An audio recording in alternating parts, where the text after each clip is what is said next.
যাই হোক, চলো আমরা শুরু করি। যেমনটা দেখতে পাচ্ছ এখানে political system of the US, তোমাদের বলেছিলাম লাস্ট ক্লাসে যে আমরা পলিটিক্যাল সিস্টেম অফ দ্য ইউএসটা একবার দেখে নেব। আমি বলেছিলাম প্রেসিডেন্টের কোয়েশ্চেন্স গুলো দেখবো, বাট আমি ভাবলাম যে না, শুরু থেকেই শুরু করি। তারপরে কারণ মাঝে অনেকগুলো ইনফরমেশন আসবে, তো সেগুলো যেহেতু এসেছে তো তাহলে সিকোয়েন্সটা মেনটেন হবে। তো সেই কারণে ভাবলাম যে পুরোটাকেই পড়িয়ে দিই, তারপরে নয় শেষের দিকে গিয়ে আমরা প্রেসিডেন্টকে স্পেশালি হয়তো যদি প্রয়োজন পড়ে পড়বো। তো political system of the US যদি দেখো, তোমাদের এখান থেকে বেশ কতগুলো প্রশ্ন এসেছে। লাস্ট বোধহয় আগস্টের যে পরীক্ষাটা হয়েছিল সেখানেও তোমাদের প্রশ্ন ছিল, এবং বোধহয় এইবারও কিছু কোয়েশ্চেন্স বোধহয় ম্যাচিং এর ছিল, যতটা আমি রিকল করতে পারছি। সো দেখবে তোমরা পিওয়াইকিউতে গেলেও তোমরা দেখবে পিওয়াইকিউ এর লিস্টে তোমরা অসংখ্য প্রশ্ন পাবে, যেগুলো political system of the US থেকে এসেছে। আইদার প্রেসিডেন্ট থেকে জিজ্ঞেস করেছে, নইলে লেজিসলেচার থেকে জিজ্ঞেস করেছে, নইলে সেখানে এক্সিকিউটিভ থেকে, নইলে হচ্ছে সেখানে যে তাদের জুডিশিয়ারি আছে সেখান থেকে, অথবা তাদের কনস্টিটিউশন থেকে, কনস্টিটিউশনের বেসিক ফিচার্স থেকে। সো ঘুরিয়ে ফিরিয়ে in general political system of the US থেকে কোয়েশ্চেন্স বেশ কতগুলোই এসেছে। তো স্বাভাবিকভাবে আমরা এ টু জেড দেখে নেব, বাট আলোচনা করার পূর্বেই বলে নিই যে এটা মনে রাখাটা একটু ডিফিকাল্ট হবে, বিকজ আমি এখানে legislature, executive, judiciary, in general তাদের কনস্টিটিউশনাল ফিচার্স, প্রেসিডেন্টের ইলেকশনস, এগুলো নিয়ে অনেক কথাই বলবো। এবং মেজরলি বিষয়গুলো যেটা তাতে করে মানে তোমরা মানে অ্যানালাইজ করলে যেটা বেরিয়ে আসবে সেটা হচ্ছে বেশিরভাগই ইনফরমেটিভ হবে। মানে খুব বেশি আমি মানে গল্পে যেতে পারবো না, গল্পে যাওয়ার অবকাশও নেই এখানে। এবং গল্পে গিয়ে বিশেষ কোনো লাভও হবে না, এটা কোনো থিওরির আলোচনা নয় বেসিক্যালি। এগুলো পাতি ইনফরমেশন, এইভাবেই এগুলোকে মনে রাখতে হয়। বাট মনে রাখাটা ইজি হয়ে যাবে যদি মানে তাদের জন্য, বিশেষ করে যারা অলরেডি ইন্ডিয়ান কনস্টিটিউশন সম্পর্কে পড়াশোনা করেছো। ইন্ডিয়ান কনস্টিটিউশনস নিয়ে আমাদেরও কিছু ক্লাস হয়েছে, মানে কিছু না, মানে পুরো ক্লাসটাই, পুরো ইউনিটটারই ক্লাস হয়েছে। আমাদের লক্ষ্মীকান্তের যে বইটা আছে, আমরা ধরে ধরে লাইন বাই লাইন ধরে পড়ানো হয়েছিল সেখানে। তো হয়তো অনেকের কাছে সেটা মানে একটা বোরিং বিষয় হতে পারে যে লাইন বাই লাইন ধরে পড়ছি, তারপরে সেটাকে এক্সপ্লেইন করছি, বাংলায় আবার বলছি। বাট কনস্টিটিউশনের পার্টটা থেকে যেভাবে কোয়েশ্চেন্স করা হয়, ইউনিট 7 থেকে যেভাবে কোয়েশ্চেন্স করা হয়, তুমি যদি ওই লক্ষ্মীকান্তকে লাইন বাই লাইন ধরে পড়ে না যাও, তোমার জন্য প্রবলেম যেটা হবে সেটা হচ্ছে যে কোয়েশ্চেন্সগুলো খুব ইনফরমেটিভ যেহেতু হয়, খুবই যেহেতু মানে অপশানসগুলোর মধ্যে খুবই ক্লোজ রিলেশনস থাকে, বা খুবই ক্লোজ থাকে অপশানসগুলো আনসারের কোয়েশ্চেন্সের উপর বেস করে, একটু ডিফিকাল্ট হতে পারে তোমাদের জন্য।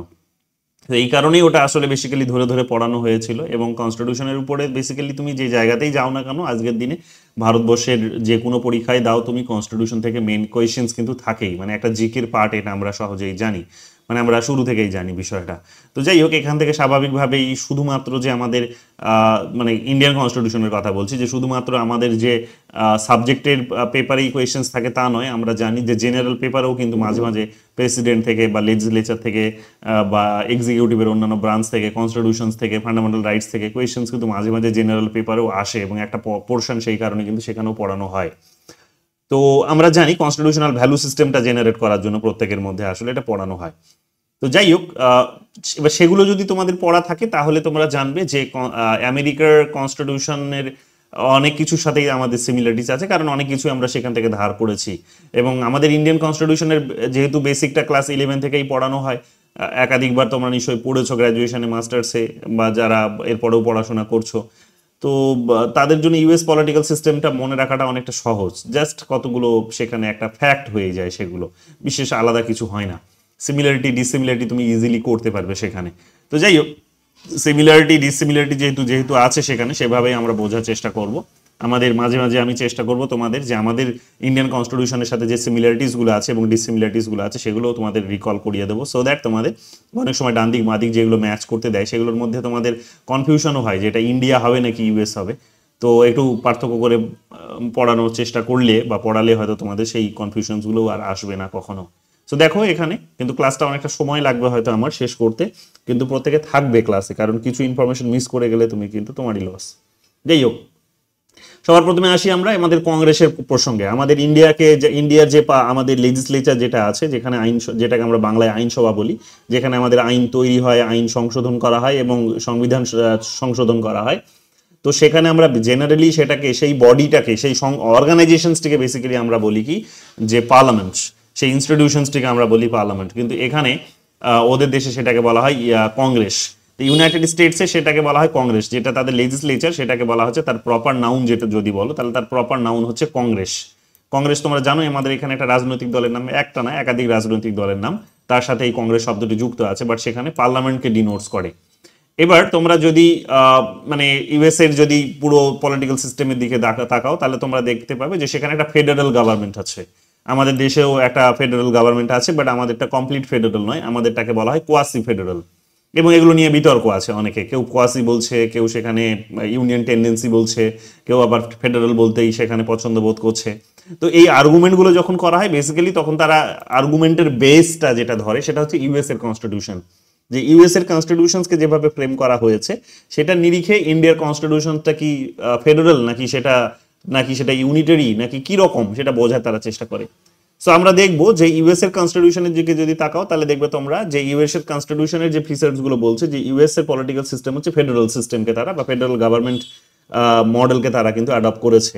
কারণ কি? তার কারণ হচ্ছে যে তাদের নিজেদের যখন মানে ইউনাইটেড স্টেটস অফ আমেরিকা তৈরি হয়েছে তখন অনেকগুলো স্টেটসকে ইউনাইট করে তৈরি হয়েছে। অনেকগুলো স্টেটসকে ইউনাইট করে যেহেতু একটা কতগুলো এগ্রিমেন্টের মধ্য দিয়ে যেহেতু এটা হয়েছে, তো স্বাভাবিকভাবেই সেখানে ওরা ইউনাইটেড স্টেটস অফ আমেরিকাই নাম তারা গ্রহণ করেছে। এবং দেখা যাবে যে এই ইউনিটগুলো যেগুলোকে আমরা স্টেট বলছি, তো সেই ইউনিটগুলো তাদের দেশে তোমরা দেখতে পাবে 50টা আছে। আমাদের দেশে যেমন 28টা রাজ্য আছে এই মুহূর্তে, ওদের দেশে তোমরা দেখতে পাবে 50টা রাজ্য আছে, এবং প্রত্যেক 50টা রাজ্যেরই এখানে কিন্তু এক প্রকার বলতে পারো যে ইকুয়াল পাওয়ার আছে, কাইন্ড অফ। তো এখানে আমরা দেখতে পাবো কি যে প্রত্যেকটা রাজ্যকে কিন্তু এখানে ভ্যালু দেওয়া হয়েছে, প্রত্যেকটা রাজ্যকে এখানে সুন্দরভাবে ভ্যালু দেওয়া হয়েছে। সমস্ত রাজ্যগুলোর মধ্যে ক্ষমতা ডিস্ট্রিবিউট করা হয়েছে, এবং এবং এবং এবং কেন্দ্র এবং রাজ্যের মধ্যে যে বিশেষ করে অর্থাৎ ইউনিয়ন এবং সেন্টারের মধ্যে যে ইউনিয়ন এবং স্টেটসগুলোর মধ্যে এখানে কিন্তু পাওয়ার ডিস্ট্রিবিউট করা হয়েছে। তো এখানে আমরা দেখতে পাবো কি, হ্যাঁ করে দাও, আমি দেখেছি, করে দাও বেশি ফোন করো না, ক্লাসে আছি তো। ঠিক আছে স্যার, এখন করছি। হ্যাঁ নাম্বার থেকে যাব। তো এখানে আমরা দেখতে পাবো কি, এখানে আমরা দেখতে পাবো যে ফেডারেল গভর্নমেন্টের একটা ব্যবস্থা আছে, যে পাওয়ার যেটা সেটা হচ্ছে কি ইউনিয়ন এবং স্টেটস বা সেন্টার এবং স্টেটের মধ্যে কিন্তু সেখানে ডিভাইড করা হয়েছে, বা ডিভিশন হয়েছে, ডিভাইডই বলবো। তো ডিভিশনটা সেখানে কিন্তু হয়েছে। তো কিছু কিছু ক্ষেত্রে তোমরা দেখবে যে অফকোর্স ইউনিয়নকে বেশি পাওয়ার দেওয়া হয়েছে, আমাদের দেশেও যেমন যেটা হয়েছে, কিন্তু রেসিডিউরি পাওয়ার্স যেটা তোমরা দেখবে সেই রেসিডিউরি পাওয়ার্স এর ক্ষেত্রে স্টেটস গুলোকে ভীষণ রকম ভাবে ভ্যালুস দেওয়া হয়েছে। অর্থাৎ রেসিডিউরি মানে অবশিষ্ট ক্ষমতা। অবশিষ্ট বলতে কি বোঝায়, কখন কোন কনটেক্সটে আসছে? কনটেক্সটটা হচ্ছে যে সংবিধানে যে সমস্ত ক্ষমতাগুলো মেনশন করা হয়েছে, যে পাওয়ার্স গুলো মেনশন করা হয়েছে, ফাংশনস গুলো মেনশন করা হয়েছে যে একটা দেশের হবে, তো সেই ক্ষমতাগুলোকে কেন্দ্র এবং রাজ্যের মধ্যে ভাগাভাগি করে দেওয়া হয়েছে, যে এটা তোমার আর এটা তোমার, তাই তো ভাগাভাগি করে দেওয়া হয়েছে। কিন্তু এর পরেও যদি কিছু থেকে থাকে, মাঝে মাঝে নতুন কিছু ইস্যু হয়তো এমার্জ করতে পারে, এইরকম হতে পারে, বা কনস্টিটিউশনের মধ্যেও কিছু এইরকম আনরিজলভ কিছু জায়গা রয়ে গেছে যেগুলোকে ডিভিশন যেগুলো করা যায়নি, তো সেখানে সেই সমস্ত বিষয়ে স্টেটগুলোকে সেখানে এম্পাওয়ার করা হয়েছে, যে স্টেটগুলো সেখানে তাদের নিজেদের একটা একটা একটা মানে কি অটোনমি ভোগ করবে, সেখানে তাদের সেখানে লিবার্টি থাকবে নিজেদের মতো করে, তারা সেটাতে মানে ইউনিয়ন নয় বরং তারাই সেখানে চূড়ান্ত ক্ষমতা ভোগ করবে, এক্সট্রিম পাওয়ারটা তারা এনজয় করবে।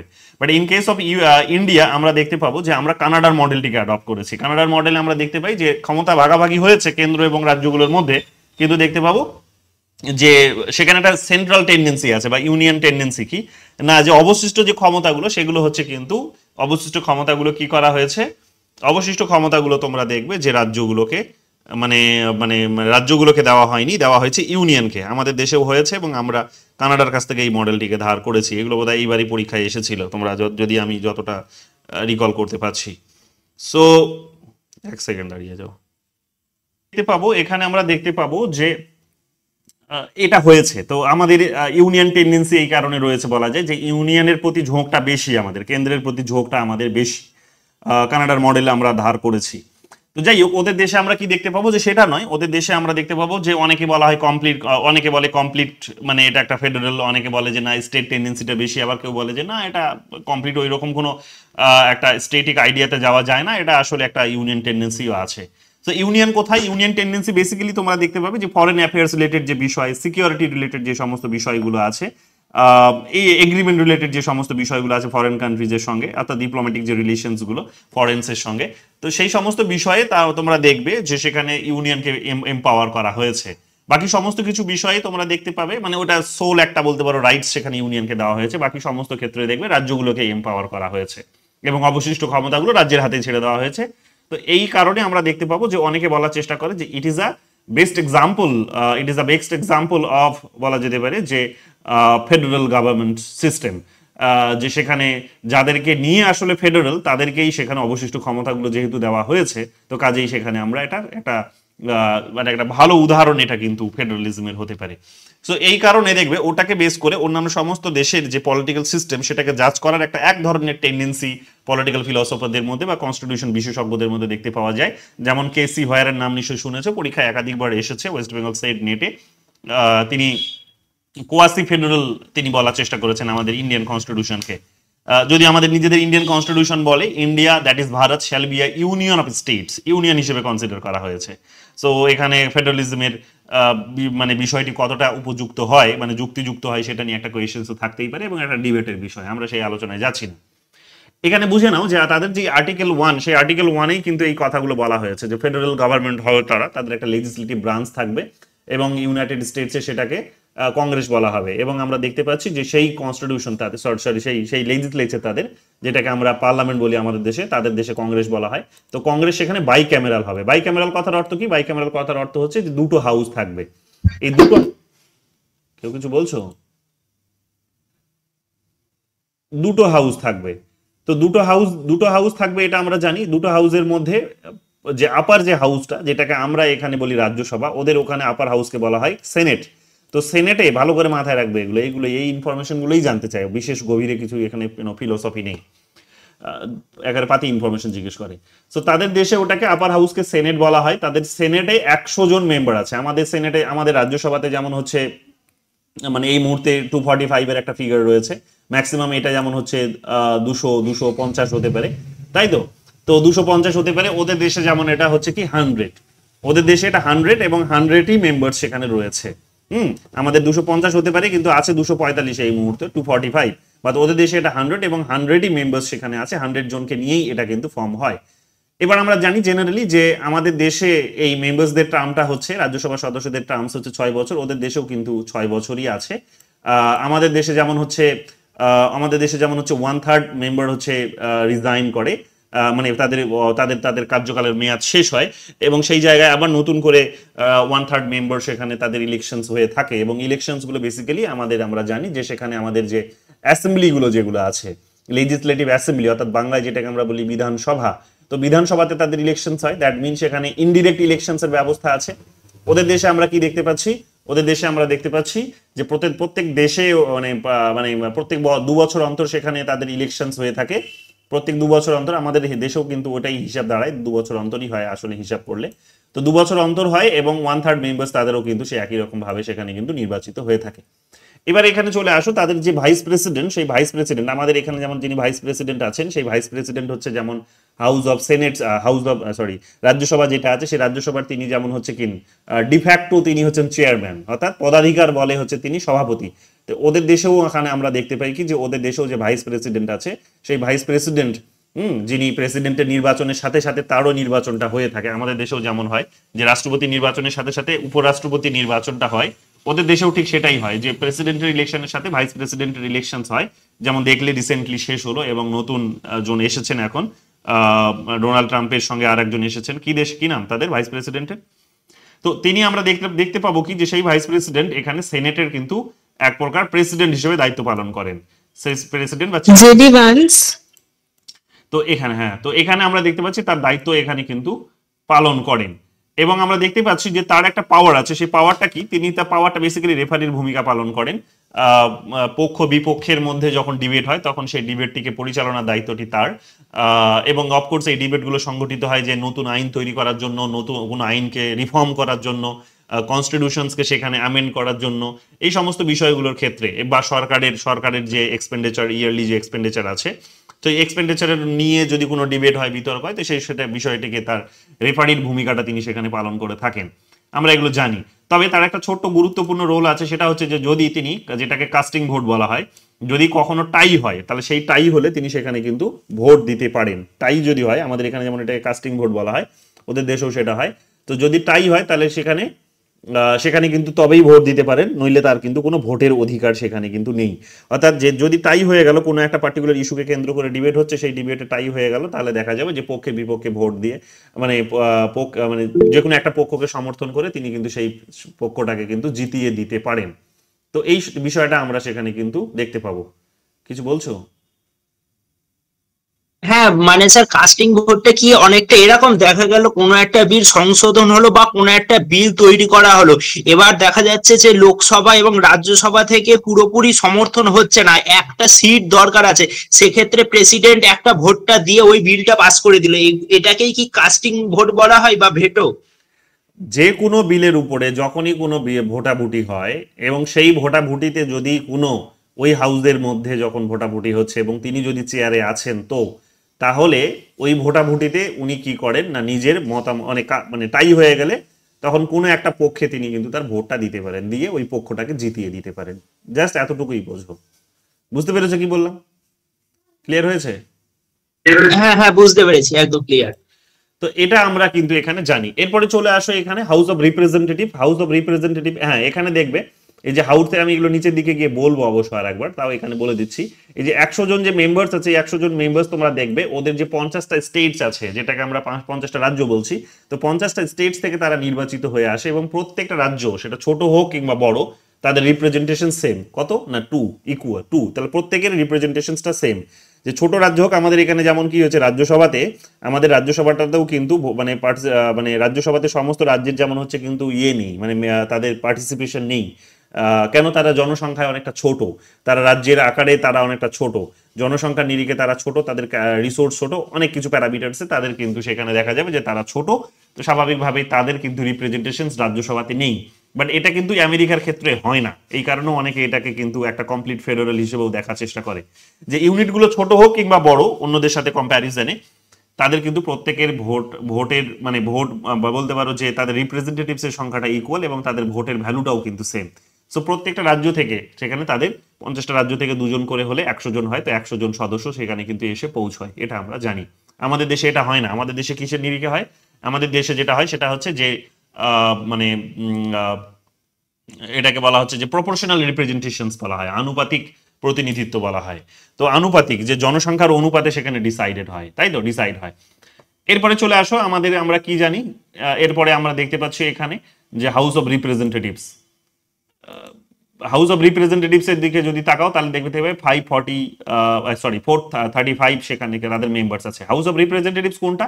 যেটা আমরা আমাদের দেশে লোকসভা বলছি, ওদের দেশে সেটাকে হাউস অফ রিপ্রেজেন্টেটিভ বলা হয়। দ্যাট মিন লোয়ার হাউস যেটা, সেটা নিম্ন কক্ষ যেটা, সেটাকে কিন্তু এখানে ওদের দেশে হাউস অফ রিপ্রেজেন্টেটিভ বলা হয়, প্রতিনিধিত্ব, হ্যাঁ, প্রতিনিধিত্বকারী সভা বলা হয়। তো এখানে 435 মেম্বার্স সেখানে রয়েছে। আমাদের যেমন হচ্ছে 545 জন এই মুহূর্তে সদস্য রয়েছে, ম্যাক্সিমাম এটা 552 হতে পারতো, মানে হতো আগে, এখন সেটা একটা অ্যামেন্ডমেন্টের পর সেটা ম্যাক্সিমাম এখন 550ই হতে পারে। সো 550 এই মুহূর্তে আমাদের দেশে সেটা হতে পারে, কিন্তু আছে আমাদের 545। তো 545, তার মধ্যে 543টা সংখ্যা হচ্ছে ইলেক্টেড, বাকি দুটোকে তো ঠিক আছে স্ক্র্যাপই করে দিয়েছে। এটা জানো তোমরা, রিসেন্টলি এটা হয়েছে। তো যাই হোক, ওদের দেশে কিন্তু সেটা হচ্ছে 435 মেম্বার্স, যে 435 মেম্বার্সই সেখানে কিন্তু আসবে তাদের এই হাউসে, মানে নির্বাচনে লড়াই করে, এবং তারা জনগণের পপুলেশনসকে তারা কিন্তু রিপ্রেজেন্ট করে থাকে। তারা জনগণের পপুলেশনসকে, আমাদের দেশে যেমন হচ্ছে কি যে ডিরেক্ট ইলেকশনস হয়ে থাকে, আমাদের দেশে যেমন হচ্ছে ডিরেক্ট ইলেকশনস হয়ে থাকে, যখন ডিরেক্ট ইলেকশনস হয় তখন আমরা কি জানি, ডিরেক্ট ইলেকশন যখন হয় তখন আমরা আমাদের লোয়ার হাউস যেটাকে লোকসভা বলছি, সেটার মেম্বার্সদেরকে আমরা সিলেক্ট করে থাকি। তো সরাসরি সেখানে ইন্ডিভিজুয়ালিজম বা ইন্ডিভিজুয়ালের ভোটে সেখানে নির্ধারণ হয়। কিন্তু রাজ্যসভার ভোটটা কিন্তু আমরা জানি যে সেখানে স্টেটের সেন্টিমেন্টের পার্সপেক্টিভ থেকে হয়। তো স্টেট একটা হোল আইডিয়াকে সেখানে বা হোল একটা একটা একটা অর্গানাইজেশনসকে ভ্যালুস দিয়ে সেখানে তার ভোট মূল্য ডিসাইড হয়ে থাকে বা সেখানে তার মেম্বারশিপটাকে ডিসাইড করা হয়েছে। তো আমাদের এখানেও আমরা কিন্তু সেই জিনিসটা দেখতে পাবো। তো যাই হোক, স্টেটের পপুলেশনসে বেসিক্যালি ডিসাইড করে দেয় যে কারা 445 জন মেম্বার সেখানে গিয়ে পৌঁছবে। এদেরও টার্মসটা হচ্ছে দুই বছর। আমাদের দেশে যেমন হচ্ছে এটা 5 বছর, ওদের দেশে হচ্ছে টার্মসটা হচ্ছে 2 বছর। প্রত্যেক 2 বছর অন্তর তোমরা দেখবে সেখানে কিন্তু নির্বাচন হয়ে থাকে। প্রত্যেক 2 বছর অন্তর তোমরা এই নির্বাচনটা সেখানে দেখতে পাবে। এবার আমাদের মানে এই লোয়ার হাউসে যেমন একজন স্পিকার আছেন যিনি সেখানকার প্রিসাইডিং অফিসারের রোলটা প্লে করে থাকেন, ওদের দেশেও কিন্তু একজন স্পিকার আছেন মানে ওই লোয়ার হাউসে, যেটা হাউস অফ রিপ্রেজেন্টেটিভ সেখানে, এবং তিনি মেজরিটি মানে elected by the majority party. মানে আমাদের দেশেও তোমরা দেখতে পাবে যে মেজরিটি অফ মেম্বার্স যেদিকে ভোট দেয়, যেই ব্যক্তিকে ভোট দেয় তিনি যেমন তিনি স্পিকার হন। তো বেসিক্যালি তো এটা আমরা জানি যে যে রাজনৈতিক দলের ভোটে মানে মেম্বার সংখ্যাটা বেশি, তারাই বেসিক্যালি নিজেদের মতো করে নিজেদের পছন্দের লোককে সেখানে নির্বাচনে নিয়ে আসতে পারেন। যেমন এই মুহূর্তে ওম বিড়লা আছেন। তো ওম বিড়লা আমরা জানি যে বিজেপির তিনি একজন এমপিও বটে। তো তিনি বিজেপির এমপি, বিজেপি তাকেই ভোট দিয়েছে, নিজেদেরই একজন মেম্বারকে ভোট দিয়েছে, দিয়ে তিনি তাকে ওই রেফারির পজিশনে বসিয়েছেন, রেফারির পোস্টে বসিয়েছেন, অর্থাৎ স্পিকারের পোস্টে বসিয়েছেন। তো ওদের দেশেও আমরা জেনারেলি ওটাই দেখতে পাই। এবং আমরা দেখতে পাই যে সমস্ত মিটিংস গুলো হয়ে থাকে, যে ডিবেটস গুলো হয়ে থাকে, সেই সমস্ত ডিবেটসে তিনি রেফারির ভূমিকা পালন করছেন বা প্রিসাইডিং অফিসারের ভূমিকা পালন করে থাকেন। এগুলো আমরা সেখানে কিন্তু দেখতে পাবো। এবার যদি ফাংশনস ইন জেনারেল চলে আসো, যে এই কংগ্রেস কি কি ফাংশনস প্লে করে, কি কি রোল তার রয়েছে, তো এখানে আমরা দেখতে পাবো যে সে লেজিসলেচর যেহেতু, সে আইন সভা যেহেতু, তাহলে আইন তৈরি করা, আইনটাকে রিফর্ম করা বা ল তৈরি করা, ল রিফর্ম করা এবং কনস্টিটিউশনসকে অ্যামেন্ড করা, এগুলোই হচ্ছে তার কিন্তু কাজ। এবং আমরা দেখতে পাবো যে সেটা হয়ে গেলে বেসিক্যালি কংগ্রেস কি করে, সেই মানে কংগ্রেস তার সেই বিলটাকে প্রেসিডেন্টের কনসেন্টের জন্য পাঠিয়ে দেয়, প্রেসিডেন্টের কনসেন্ট বা অ্যাপ্রুভালের জন্য পাঠিয়ে দেয়। প্রেসিডেন্টের অ্যাপ্রুভাল পেয়ে গেলেই এই লেজিসলেচারের পাস করা যে বিল, সেই বিলটা বেসিক্যালি তখন আইনে পরিণত হয়, অ্যাক্টে পরিণত হয়, এটা আমরা জানি। তাহলে এটা তার কাজের মধ্যে পড়ে যে বিলটাকে তার মানে পাস করাতে হবে এবং বিলটা তারপরে হচ্ছে প্রেসিডেন্টের সামনে প্রডিউস করতে হবে যাতে তিনি সই করে দেন এবং সেটা আইনে পরিণত হয়। বিকজ উইথাউট এনি ল সরকার কিন্তু রুল করতে পারে না, আমরা এটা জানি। তো এটা আমরা দেখতেই পাচ্ছি। এরপরে রয়েছে বাজেট অ্যান্ড ট্যাক্সেশনস। আমরা এগুলো জানি যে লেজিসলেচারে সরকার মানে এক্সিকিউটিভ যেটা খরচ করবে এক বছরে, যে একটা ফিনান্সিয়াল ইয়ারে তার যে খরচ, সেই খরচটা বেসিক্যালি তারা নিজেদের মতো করে তো একটা ড্রাফট তৈরি করেন, করে হয়তো লেজিসলেচারে নিয়ে যান, অর্থাৎ কংগ্রেসে নিয়ে যান। কংগ্রেস থেকে ডিসাইড করা হয় যে টাকাটা তারা চেয়েছে, যে হেডে চেয়েছে, অর্থাৎ যে সমস্ত ইস্যুগুলোকে সামনে রেখে তারা খরচ করবে বলে ডিসাইড করেছে, তো সেটার উপর দেওয়া যায় কি যায় না তারা ডিসাইড করে, এবং দিলেও কত টাকা দেওয়া যায়, কাটছাট করা যায় কি যায় না, তো সেগুলো নিয়ে আমরা জানি যে সমস্ত বিষয়গুলো সেখানে নির্ধারণ করা হয়। বাট নতুন করে যদি কারোর উপর ট্যাক্স বসাতে হয়, সেই সমস্ত ইস্যুসগুলোও সেখানে কিন্তু তারা এই লেজিসলেচারেই বসেই কিন্তু সেখানে ডিবেটের মাধ্যমে আর ডিসকাশনের মাধ্যমে সেগুলো কিন্তু সম্পন্ন হয়ে থাকে, যেমনটা আমাদের দেশে হয়। এরপরে জানি oversight and investigation. Oversight and investigation মানে হচ্ছে যে সমস্ত এই যে এক্সিকিউটিভ ব্রাঞ্চ যেটা আছে, সেই এক্সিকিউটিভ ব্রাঞ্চে যে সমস্ত এজেন্সিস গুলো আছে, সেই সমস্ত এজেন্সিস গুলোর উপরে এরা কি করে না, এক প্রকার দৃষ্টি রাখার চেষ্টা করে এবং তদন্ত করে। দৃষ্টি রাখার চেষ্টা করে মানে মনিটর করার চেষ্টা করে। মনিটর মানে যে ডিপার্টমেন্টগুলো সরকারে রয়েছে, এক্সিকিউটিভের যে সমস্ত ব্রাঞ্চগুলো রয়েছে, তো সেগুলো ঠিকঠাকভাবে ফাংশনস করছে কিনা, কারণ তাদের ডিউটিটা হচ্ছে তাদের নিজেদের কাজ করা, এবং কাজ করার জন্য তারা তাদেরকে টাকা দিয়েছে বা তাদের তাদের তাদের তাদের সমস্ত মতো তাদের সবকিছুকে এক প্রকার বলতে পারো যে গাইডেন্স দিয়েছে, কিন্তু সেই গাইডেন্স মেনে তারা কাজ করছে কিনা সেই সমস্ত বিষয়গুলো দেখার কাজটা কিন্তু এই লেজিসলেচারেরই। এরপরে তোমরা দেখতে পাবে advice and consent. Advice and consent হচ্ছে কি, বিভিন্ন বিষয়ে তারা অ্যাডভাইস দিয়ে থাকে, কনসেন্ট দিয়ে থাকে। যেমন হচ্ছে যে সুপ্রিম কোর্টের যারা জাজ আছেন, সুপ্রিম কোর্টের জাজ বা ক্যাবিনেটের যারা মেম্বার্স আছেন, যদিও ক্যাবিনেটের মেম্বার্সদেরকে আমরা এখানে মিনিস্টার্স বলি, ওদের দেশে সেখানে মিনিস্টার বলা হয় না, ওদের দেশে সেক্রেটারি বলা হয়। এবং সেক্রেটারিরা সেখানে মানে এটা বাধ্যবাধকতা নয় যে নির্বাচনে জিতে আসবে, আমাদের এখানেও যেমন নয় যে বাধ্যবাধকতা নয় যে নির্বাচনে জিতে আসতে হবে, কিন্তু এটা প্রথম 6 মাসের জন্যই সেটা হতে পারে, কারণ নির্বাচনে জেতাটা বাধ্যবাধকতাই, কিন্তু প্রথম 6 মাসের জন্য তার ক্ষেত্রে এটা ছাড় রয়েছে, উইথিন 6 মান্থ বলতে পারো তাকে এখানে ইলেকশনে জিতে আসতে হবে। কিন্তু ওদের দেশে সেটা কিন্তু হয় না, যে কোনো ব্যক্তিকে সেখানে কিন্তু এই ক্যাবিনেট সেক্রেটারি করা যেতে পারে, অর্থাৎ যাদেরকে মন্ত্রী বলা হয়। তো ক্যাবিনেট সেক্রেটারি তাদেরকে করতে পারে, মন্ত্রী তাদেরকে বানাতে পারে সেখানে, যেমন হোম মিনিস্টার হতে পারে, তাদের অনেক আছে, ফরেন মিনিস্টার আছে, যা যা আমাদের আছে ওদেরও তাই আছে। সো এখানে তাহলে এটার কি কোনো অ্যাপ্রুভাল পড়ে না? হ্যাঁ পড়ে। এখানে অ্যাপ্রুভালটা দেওয়ার কাজটা করে সেনেট। সেনেট যতক্ষণ না তার অ্যাপ্রুভাল দেবে, যেমন এই মুহূর্তে দেখলে যে তোমরা তুলসী গাবার্ড, তারপরে আরো যারা যারা আছে প্রত্যেকের নামেই, মানে যাদের যাদের অ্যাপয়েন্ট করেছেন তিনি ডোনাল্ড ট্রাম্প, তাদের প্রত্যেকের অ্যাপয়েন্টমেন্ট গুলো আমরা জানি যে তিনি হয়তো সেখানে প্রপোজ করেছেন সেনেটকে যে আমি এই নামটিকে প্রপোজ করছি আমার অমুক সেক্রেটারি হিসেবে। সেনেট ওটার উপর সিলমোহর দিয়েছে, তবেই গিয়ে কিন্তু ওই পার্টিকুলার ব্যক্তি তার ওই একজন ক্যাবিনেট মেম্বার হিসেবে কিন্তু কাজ করতে পারছেন। এখানে একটা বিষয় হচ্ছে যে আমাদের যেমন হচ্ছে আমাদের পার্লামেন্টে যেহেতু আমরা মানে প্রেসিডেন্সিয়াল ফর্ম অফ গভর্নমেন্ট নই, ওরা প্রেসিডেন্সিয়াল ফর্ম অফ গভর্নমেন্টকে রুল করে, আমরা করি না।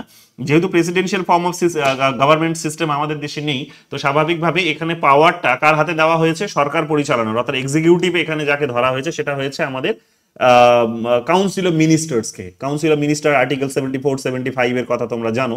আর্টিকেল 74-75 এ কাউন্সিল অফ মিনিস্টার্সকে রেসপন্সিবল করা হয়েছে, রাইট? তো কাউন্সিল অফ মিনিস্টারের কথা বলা হচ্ছে, আর্টিকেল 74 and 75 এ তাদেরকে এখানে দায়িত্ব দেওয়া হয়েছে, তোমরা দেখতে পাবে সেখানে। কিন্তু এবং তারাই দায়িত্বশীল, কোনো একজন ব্যক্তিকে সেখানে দেওয়া হয়নি। কিন্তু ওদের দেশে যেহেতু রাষ্ট্রপতি শাসিত সরকার যেহেতু আছে, তাই আমরা দেখতে পাবো প্রেসিডেন্সিয়াল ফর্ম অফ গভর্নমেন্ট যেহেতু আছে, তো দেয়ারফর আমরা দেখতে পাবো কি যে সমস্ত পাওয়ারস গুলো প্রেসিডেন্টকে দেওয়া হয়েছে। এবার প্রেসিডেন্ট তার নিজের একটা ক্যাবিনেট রাখতে পারেন, এবং এই ক্যাবিনেটের কথা মতো তিনি যে এখানে চলবেন তা কিন্তু নয়। ক্যাবিনেট নিজেদের মধ্যে মিটিং করেও হয়তো কোনো কিছু প্রেসিডেন্টকে যদি অ্যাডভাইস করেন যে এটাই আপনাকে করতে হবে, তিনি কিন্তু বাধ্য নন যে তাকে এটা শুনে করতে, তাকে তার ক্যাবিনেটের কথা শুনে চলতে হবে না, তাদের অ্যাডভাইসে তিনি কিন্তু বাধ্য নন। কিন্তু আমাদের দেশে কিন্তু এটা যদি হয় যে একদিকে একদিকে কমপ্লিটলি সেখানে পার্টিকুলার কোনো একটা বিষয়কে সে হয়তো এগ্রি করছে, অন্যদিকে প্রধানমন্ত্রী একাই হয়তো অন্য কিছু একটা আর্গুমেন্ট দিচ্ছেন, অর্থাৎ বিপরীত একটা আর্গুমেন্ট দিচ্ছেন, মতের এখানে ডিফারেন্স চলে এসেছে। সো এই ধরনের কোনো ডিসএগ্রিমেন্ট যদি দেখা যায় যে একদিকে ক্যাবিনেট আর অন্যদিকে প্রাইম মিনিস্টার, তাহলে কিন্তু এখানে দেখা যাবে যে ক্যাবিনেটের ডিসিশনসটাই কিন্তু এখানে, যদিও তিনি ক্যাবিনেটের পার্ট প্রাইম মিনিস্টারও, বাট আমরা জানি যে ক্যাবিনেটের ডিসিশনসটাই তাকে কিন্তু মেনে চলতে হবে প্রাইম মিনিস্টারকে। কিন্তু তাদের দেশে সেটা হয় না। তাদের দেশে কি হয়? তাদের দেশে আমরা দেখতে পাবো যে সেখানে ক্যাবিনেটের কথা মতো তিনি চলতে রাজি নন, ক্যাবিনেট তার আন্ডারে, তার সাবঅর্ডিনেট হিসেবে কাজ করে। সো ক্যাবিনেটের এখানে অপিনিয়ন, অ্যাডভাইস যা কিছু আছে তিনি চাইলে শুনতেও পারেন, চাইলে তিনি সেগুলোকে ইগনোরও করতে পারেন। এটা কিন্তু হতে পারে। আমাদের দেশে যেমন হচ্ছে যে আমাদের দেশের ক্যাবিনেট যেমন হচ্ছে যে পার্লামেন্টে যেমন রেসপন্সিবল থাকে, আমাদের দেশের ক্যাবিনেট বা আমাদের council of ministers in general, they are responsible to legislature in general and particularly to Lok Sabha. ওদের দেশে সেটা কিন্তু হয় না। ওদের দেশে তারা কিন্তু যে লেজিসলেচারের কাছে রেসপন্সিবল থাকবে তা নয়, এই রেসপন্সিবিলিটিটা তাদের সেখানে কিন্তু নেই। সো এই ধরনের কিছু ডিফারেন্স তোমরা দেখতে পাবে। নট অনলি দ্যাট, জাজেস যারা আছে, বিচারক যারা, আমরা সুপ্রিম কোর্টের বিচারকদের যারা আমরা দেখতে পাই, আমাদের সুপ্রিম কোর্টের বিচারকদের যে অ্যাপয়েন্টমেন্ট, সেই অ্যাপয়েন্টমেন্টটা আমরা জানি সেটা একটা একটা একটা কলেজিয়াম সিস্টেমে হয়ে থাকে, যে বিচারকরা নিজেই তার উত্তরসূরি কে হবেন সেটা ডিসাইড করে থাকেন। এটা আমরা জানি। আবার নতুন কোনো যদি নিয়োগ হয়ে থাকে, এবং তাহলে মানে বুঝতে পারছো তারা নিজেরাই করেন। আবার নতুন কোনো অ্যাপয়েন্ট যদি আমাদের দেশে যদি বিচারপতিদের হয়, তাহলে সেই অ্যাপয়েন্টমেন্টে আমরা জানি যে সেখানে রাষ্ট্রপতির সিল লাগে, অর্থাৎ যিনি এক্সিকিউটিভ নমিনাল হেড, সেই এক্সিকিউটিভ নমিনাল হেডেরও সেখানে কিন্তু সিল এবং সিগনেচারের প্রয়োজন পড়ে। কিন্তু ওদের দেশে তা কিন্তু হয় না। সেই পাওয়ারটা সেখানে, জাজেসদের অ্যাপয়েন্টমেন্টের যে পাওয়ার, সেই পাওয়ারটা কিন্তু সেখানে প্রেসিডেন্টকে দেওয়া হয়নি, বরং সেই পাওয়ারটা দেওয়া হয়েছে লেজিসলেচারকে। যদিও প্রেসিডেন্টই করবেন, কিন্তু প্রেসিডেন্টকে সেখানে পার্লামেন্ট থেকে সেটাকে পাশ করিয়ে নিতে হবে।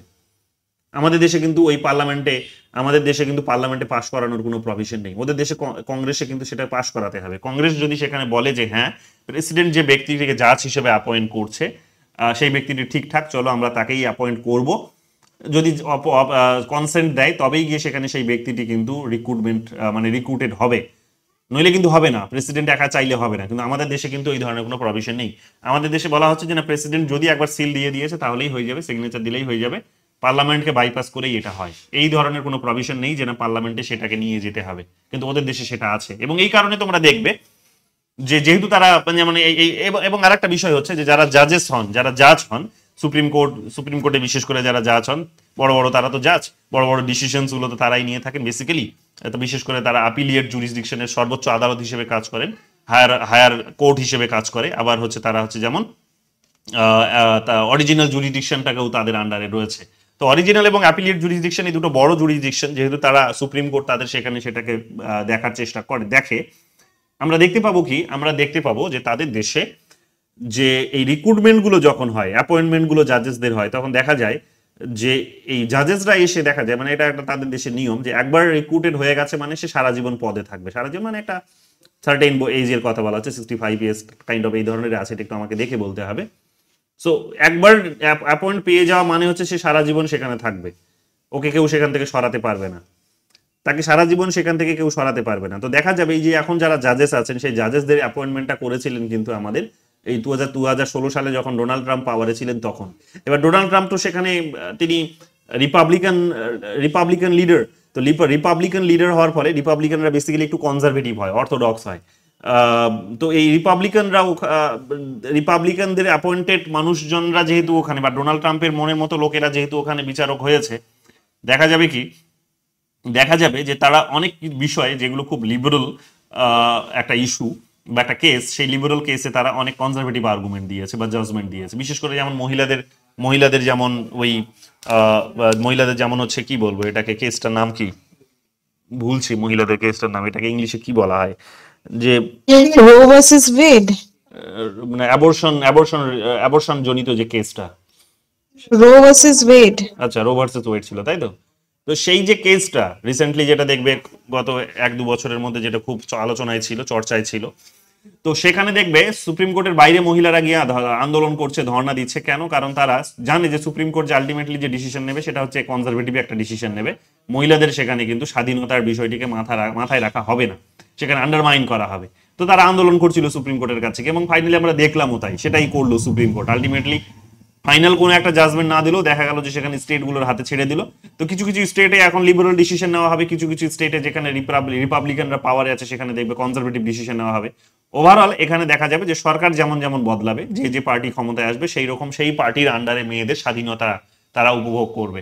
তো কাইন্ড অফ এই ধরনের, মানে নিজেদের কোর্টে যে বলটা ছিল তারা তাদের দিকে ঠেলে দিল, খানিকটা কি করলো তারা এইরকম ভাবে মেয়েদেরকে কাইন্ড অফ একটা ফুটবল বানিয়ে দিল, যে এরা একবার তোমাকে স্বাধীনতা দেবে তো ওরা গিয়ে কেড়ে নিতে পারে, পার্মানেন্ট কিছু তুমি পাবে না, আইদার পার্মানেন্ট টোটালি কনজারভেটিভনেস তোমাকে ফেস করতে হবে, নইলে লিবারালিজম তুমি এনজয় করবে। ওই রকম কোনো ব্যাপার সেখানে কিন্তু সুপ্রিম কোর্টের জাজমেন্টে বেরিয়ে আসলো না। সো দেখবে এই রিক্রুটমেন্ট গুলো এই পার্টির হাত ধরে হয়েছে, এবং যারা বিচারক হয়েছেন তারা যেহেতু সারা জীবন পদে থাকবেন, তাই এই ধরনের একটা বিষয় সেখানে বেরিয়ে আসছে। আমাদের দেশে কিন্তু সেই জিনিসটা হয় না, আমাদের দেশে তুলনামূলক সেই জায়গাতে আমরা অনেক লিবারাল। যাই হোক, এই সমস্ত বিষয়গুলো তোমরা সেখানে দেখতে পাবে। এদের কংগ্রেসের একটা পাওয়ার হচ্ছে ইমপিচমেন্ট পাওয়ার, যে প্রেসিডেন্ট যিনি আছেন এবং আরো যারা ফেডারেল অফিসিয়ালস যারা আছেন, অর্থাৎ সরকারি যারা যে সমস্ত আমলা আছেন, বিউরোক্র্যাটস আছেন, তারা কিন্তু চাইলে ইমপিচও করতে পারে। ইমপিচ মানে মহা অভিযোগ নিয়ে আসতে পারে তাদের বিরুদ্ধে, তাদেরকে অপসারণ করতে পারে। তো সেখানে অফকোর্স একটা ভোটাভুটি হয়, আমরা জানি যে সেই যেমন প্রেসিডেন্টকে যদি তোমাকে সরাতে হয় তাহলে প্রেসিডেন্টকে সরানোর জন্য তোমাকে ইমপিচমেন্টটা ইনিশিয়েট করতে হবে। কোথায় ইনিশিয়েট করতে হবে? কিন্তু হাউস অফ রিপ্রেজেন্টেটিভসে। তারপর সেটা কিন্তু ফাইনাল ডিসিশনসটা গিয়ে জেনারেলি আমরা দেখতে পাই যে সেনেট নিয়ে থাকে। সো এরকম ভাবে, বা বোধহয় উল্টোটা বললাম আমি, ইনিশিয়েটটা বোধহয় সেখানে না, হ্যাঁ ইনিশিয়েটটা এখানে এরাই করে থাকে, ফাইনাল ডিসিশনটা সেনেটে নিয়ে থাকে। সো একবার দেখে নিও এটা, আমি যদি গন্ডগোল না করে থাকি, বা একবার আমিও দেখে বলে দেবো যে কে ইনিশিয়েট করে আর কে ফাইনাল ডিসিশনটা নেয়। তো যাই হোক, ইমপিচমেন্টের তাদের একটা পাওয়ার সেখানে কিন্তু আছে, এগুলো আমরা জানি। এরপরে চলে আসো এখানে কংগ্রেস, আমরা এরপরে যদি তোমরা চলে আসো এরপর প্রেসিডেন্টের ইলেকশন পাওয়ার এবং ফাংশনের প্রসঙ্গে, তাহলে তোমরা দেখতে পাবে যে প্রেসিডেন্টের ইলেকশনসটা আমরা জানি যে প্রেসিডেন্ট 4 বছরের জন্য পাওয়ারে থাকে। আমাদের দেশে যেমন প্রেসিডেন্ট 5 বছর বা প্রাইম মিনিস্টার 5 বছরের জন্য পাওয়ারে থাকে, ওদের দেশে কিন্তু তা নয়, ওদের দেশে 4 ইয়ার্সের জন্য তারা পাওয়ারে থাকে, 4 ইয়ার্স। যেমন এই যে যেমন ডোনাল্ড ট্রাম্প পাওয়ারে এসেছেন 2021 সালে, মানে 20 সালের নির্বাচনটা শেষ হলো, নভেম্বরে ইলেকশনস হলো, আর আমরা দেখতে পাবো যে এটা তো 21 চলছে না, এটা 25 চলছে, কি বলছি আমি। সো মানে 2024 ইলেকশন শেষ হলো, 2025 যেমন তিনি হচ্ছেন পাওয়ারে, তিনি পাওয়ারটা হাতে নিলেন। যদিও পাওয়ার হাতে নেওয়ার আগেও তিনি কিন্তু, মানে যেদিন থেকে তিনি নির্বাচিত হয়ে গেছেন সেদিন থেকে তাকে বলা হয় প্রেসিডেন্ট ইলেক্ট তাকে বলা হয়। এবং আমরা এটাও জানি যে প্রেসিডেন্ট প্রেসিডেন্টের, মানে তিনি হয়তো সামনের চেয়ারে বসে থাকেন না ঠিকই ওই কয়েক মাসের জন্য, এই নভেম্বর থেকে শুরু করে জানুয়ারি পর্যন্ত বলতে পারো, যে তিনি হয়তো সেখানে পাওয়ারে থাকেন না ঠিকই, কিন্তু কথাটা হচ্ছে তার কি কি ডিসিশন সেই সময়ের মধ্যে পুরনো প্রেসিডেন্ট নিচ্ছে সেই সমস্ত কিছু তাকে কিন্তু অবগত করতে হয়, অর্থাৎ তাকে ইনফর্ম করতে হয়। তো তাকে তাকে তাকে ইনফর্ম করতে হয়, তার ডিসিশন নেওয়ার ক্ষমতা সেখানে থাকে না, বাট তাকে ইনফর্ম করতে হয়, এটা আমরা জানি। তো এইরকম ভাবে আমরা দেখতে পাবো কি যে জো বাইডেন যিনি পাওয়ারে ছিলেন, অনেকে এই কারণে তোমরা দেখবে যে এই যে ইউক্রেন রাশিয়া ওয়ার বন্ধের যে কারণ, বা ওই ইসরায়েল হামাসের মধ্যে যে যুদ্ধ বন্ধের যে কারণ, এর ক্রেডিটটা অনেকে মানে বেশিরভাগই লোক এখন বেশিরভাগই তোমরা মানে বিশ্লেষকদের তোমরা শুনবে যে এই ক্রেডিটটা তারা ডোনাল্ড ট্রাম্পকে দিচ্ছে, কারণ ডোনাল্ড ট্রাম্পের নির্বাচনে তিনি বড় বড় হুঁশিয়ারি দিয়েছিলেন বা এই ধরনের প্রতিশ্রুতি দিয়েছিলেন বলেই কিন্তু এটা সম্ভবপর হলো। যেহেতু নির্বাচনী প্রতিশ্রুতিতে এটা খেলাপ তো করতে পারবেন না, কারণ এটা বিশাল বড় একটা কিন্তু প্রতিশ্রুতি। তো সেই কারণে আমরা দেখতে পাবো যে ফাইনালি যেহেতু ডোনাল্ড ট্রাম্প এসে করবেই, তো দেখা গেল লাস্ট মুহূর্তে এসে জো বাইডেন ওই জন্য নিজেই কিন্তু এটার এন্ডিংটা করে দিলেন। তো সেই কারণে এখন, এবং যেহেতু উনি ওই টাইম পিরিয়ডের মধ্যে সমস্ত কিছু ইলেকশনে নির্বাচিত হওয়ার পরও বিশেষ করে যেহেতু সমস্ত কিছুই তিনি অবগত হচ্ছেন, তার সমস্ত যত রকমের এজেন্সি আছে সমস্ত এজেন্সি যেহেতু তাকে গিয়ে রিপোর্টও প্যারালালি করছে, যেহেতু জো বাইডেনের পাশাপাশি যেহেতু ডোনাল্ড ট্রাম্পকেও করছেন, তো অনেকে এই ক্রেডিটটা জো বাইডেনকে আর দিতে চান না, যে জো বাইডেন হয়তো লাস্ট মুহূর্তে হয়তো এটা করে গেলেন ঠিকই, কিন্তু কথাটা হচ্ছে এমন মুহূর্তে করলেন যখন ডোনাল্ড ট্রাম্প কিনা প্রতিশ্রুতি দিয়ে দিয়েছে নির্বাচনে। সো এটা আর বলা দাবি করা যায় না যে এটা ডোনাল্ড ট্রাম্প জো বাইডেনের কারণে হয়েছে বা ডেমোক্রেটদের কারণে হয়েছে। যাই হোক, এই সমস্ত বিষয়গুলো সেখানে কিন্তু হয়ে থাকে। তো এই টাইম পিরিয়ডে তিনি কি করেন, তিনি নির্বাচনটা হয়ে গেছে নভেম্বরে, কিন্তু তিনি পাওয়ারে আসছেন জানুয়ারিতে। এই পুরো মাসটা তিনি সেখানে তার ট্রেনিং চলে, কাইন্ড অফ বলতে পারো তার ট্রেনিং হয়। তো ট্রেনিংটা শেষ হলে তারপরে তিনি একটা এই জানুয়ারি মাসের বোধহয় 20-21 তারিখের দিকে বোধহয় তার সেখানে কিন্তু অভিষেক হয়। তো সেখানে মহা অভিষেক তার সেখানে হয়ে থাকে, তোমরা জানো যে সেখানে দেখলাম আমরা, সে টিভিতে তোমরা নিশ্চয়ই দেখেছো সেখানে। তারপর তিনি সেখানে গিয়ে পার্লামেন্টকে অ্যাড্রেস করেন, জয়েন্ট সেশনে পার্লামেন্টকে অ্যাড্রেস করেন, সব মেম্বার্সরা সেখানে থাকে, সুপ্রিম কোর্টের জাজেসরা সেখানে আসেন, ক্যাবিনেটের তার মেম্বার্সরাও যদি ডিসাইডেড হয়ে থাকে, যদিও ডিসাইডেড হয় না এগুলো সেনেট পরে এগুলো ডিসাইড করে, মানে ভোটটা দেয়, বাট ইনফর্মালি সেখানে দেখবে বড় বড় তাদের দেশে যে পার্সোনালিটিসরা আছেন তাদেরকে সেখানে কিন্তু ডাকা হয়, তাদের জনসমক্ষে সেখানে কিন্তু ওই বড় বড় এই ধরনের পার্সোনালিটিসদের সামনে বসে এবং লেজিসলেটারদের সামনে তিনি কিন্তু এক প্রকার মানে তাদের সাথে পরিচিত হন এক প্রকার, এবং তার প্রমিসগুলোও তিনি আরেকবার সেখানে মনে করিয়ে দেন। তো সুযোগ পেয়ে, লেজিসলেচারে আসার সুযোগ পেয়ে এগুলো তিনি এক প্রকার করে দেন। তো যাই হোক, এই সমস্ত বিষয়গুলো সেখানে আমরা কিন্তু দেখতে পাবো। তো একটা ইলেকট্রাল কলেজ আছে আমাদের দেশে, যেমন একটা ইলেকট্রাল কলেজ আছে, ওদের দেশেও একটা ইলেকট্রাল কলেজ সিস্টেম আছে। সেই ইলেকট্রাল কলেজে বেসিক্যালি অর্থাৎ নির্বাচনী একটা কলেজ ব্যবস্থা বলতে পারো, একটা নির্বাচনী সংগঠন একটা, যে তারা বেসিক্যালি কি করে না নির্বাচনটা করে থাকে। সো আমরা সেখানে দেখতে পাবো যে 4টে স্টেজে সেগুলো হয়ে থাকে। কি কি 4টে স্টেজে? একটা দেখো এখানে কি বলছে যে প্রাইমারি এবং প্রাইমারিস এন্ড কজেস। কি প্রাইমারি? এখানে হচ্ছে যে অনেকগুলো পলিটিক্যাল পার্টি থাকতে পারে, পলিটিক্যাল পার্টিগুলো কি করছে স্টেট লেভেলে অর্থাৎ রাজ্যের লেভেলে তারা নির্বাচন করায়, নির্বাচন করিয়ে তারা তাদের নিজেদের ক্যান্ডিডেটকে তারা ডিসাইড করে, যে ধরো একটা পার্টি থেকে 10 জন ক্যান্ডিডেটকে তারা ডিসাইড করলো, তাদের মধ্যে এবার কম্পিটিশন হয়, ফাইনালি সেখানে কে নমিনেটেড হবেন। তো একজন নাম সেখান থেকে পিক করে, একজন প্রেসিডেন্টের জন্য, একজন ভাইস প্রেসিডেন্টের জন্য। তো এগুলো বেসিক্যালি তারা নিজেরা পড়ে সেখানে। এরপরে সেখানে ন্যাশনাল কনভেনশনস হয়। ন্যাশনাল কনভেনশনস যখন হয় তখন আমরা দেখতে পাচ্ছি যে সেখানে অফিসিয়ালি ক্যান্ডিডেটসরা নমিনেশন দেয়। অফিসিয়ালি ক্যান্ডিডেটরা নমিনেশনস দেয় যে ইনি প্রেসিডেন্ট হচ্ছেন, মানে যদিও রাষ্ট্রপতি নির্বাচনটা ওই রকম ভাবে, মানে ক্যান্ডিডেটদের নমিনেশন হওয়া মানে হচ্ছে যে হ্যাঁ ওকে ক্যান্ডিডেট করা হবে ঠিকই, কিন্তু প্রেসিডেন্টকে ইলেকশনে ফাইট করতে হয় না। যাদেরকে ফাইট করতে হয় তারা হচ্ছে তাদের নিজেদের ক্যান্ডিডেটে, মানে এটা কি বলবো, যে একটা লেয়ার সিস্টেম আছে ওদের দেশে। ওদের দেশে প্রেসিডেন্ট মানুষ প্রথমে প্রত্যেকটা কনস্টিটিউয়েন্সি থেকে একজন ব্যক্তিকে তারা ভোট দেয়, প্রত্যেকটা কনস্টিটিউয়েন্সি থেকে যারা জেতে তারা আবার গিয়ে তাদের প্রেসিডেন্ট কে হবে তাকে চুজ করে। তো ঠিক একই রকম ভাবে এইরকম ভাবে আমরা দেখতে পাবো যে তাদের দেশের একটা টেন্ডেন্সি হয়ে গেছে যে প্রেসিডেন্ট কে হবে এটা আগে থেকে ডিসাইড হয়ে যায়, ভাইস প্রেসিডেন্ট কে করবে, কোন রাজনৈতিক দল থেকে কে হবে তারা আগে থেকে ওটা ডিসাইড করে ফেলে, এবং তারপরে গিয়ে তারা কনস্টিটিউয়েন্সিস গুলোতে তাদের নিজেদের ক্যান্ডিডেট দাঁড় করায়। যে ক্যান্ডিডেট জেতে পলিটিক্যাল পার্টির সংখ্যা অনুসারে যে পার্টি সব থেকে বেশি ভোট পায় সেই পার্টি গিয়ে নিজের পছন্দের ক্যান্ডিডেটকে প্রেসিডেন্ট পদে কিন্তু ভোট দেয়। তো সেটার ভিত্তিতে সেখানে কিন্তু প্রেসিডেন্ট নির্বাচিত হয়ে থাকে। তো এটা আমরা বুঝতেই পারছি তার মানে যে এখানে ডিরেক্ট কোনো লেয়ার নেই, একটা ইনডিরেক্ট লেয়ার আছে, মিডিল পাথ একটা আছে, মিডিল লেয়ার আছে এখানে একটা। যদি সেই মিডিল লেয়ার থাকলো সেটা ইনভিজিবল, কেন যাকে অলরেডি ঘোষণা করে দেওয়া হয়েছে যে ইনি প্রেসিডেন্ট হবেন, তো যারা জিতেছেন ইলেকশনে তারা গিয়ে আর অন্য কাউকে ভোট দিতে পারবেন না, তো তাকেই ভোট দিতে হবে। তো এটাই আর কি, আসলে টিকিটটা দেওয়াও হয় ওই কারণে তাদেরকে। তো যাই হোক, এই সমস্ত বিষয়গুলো আমরা সেখানে দেখতে পাবো।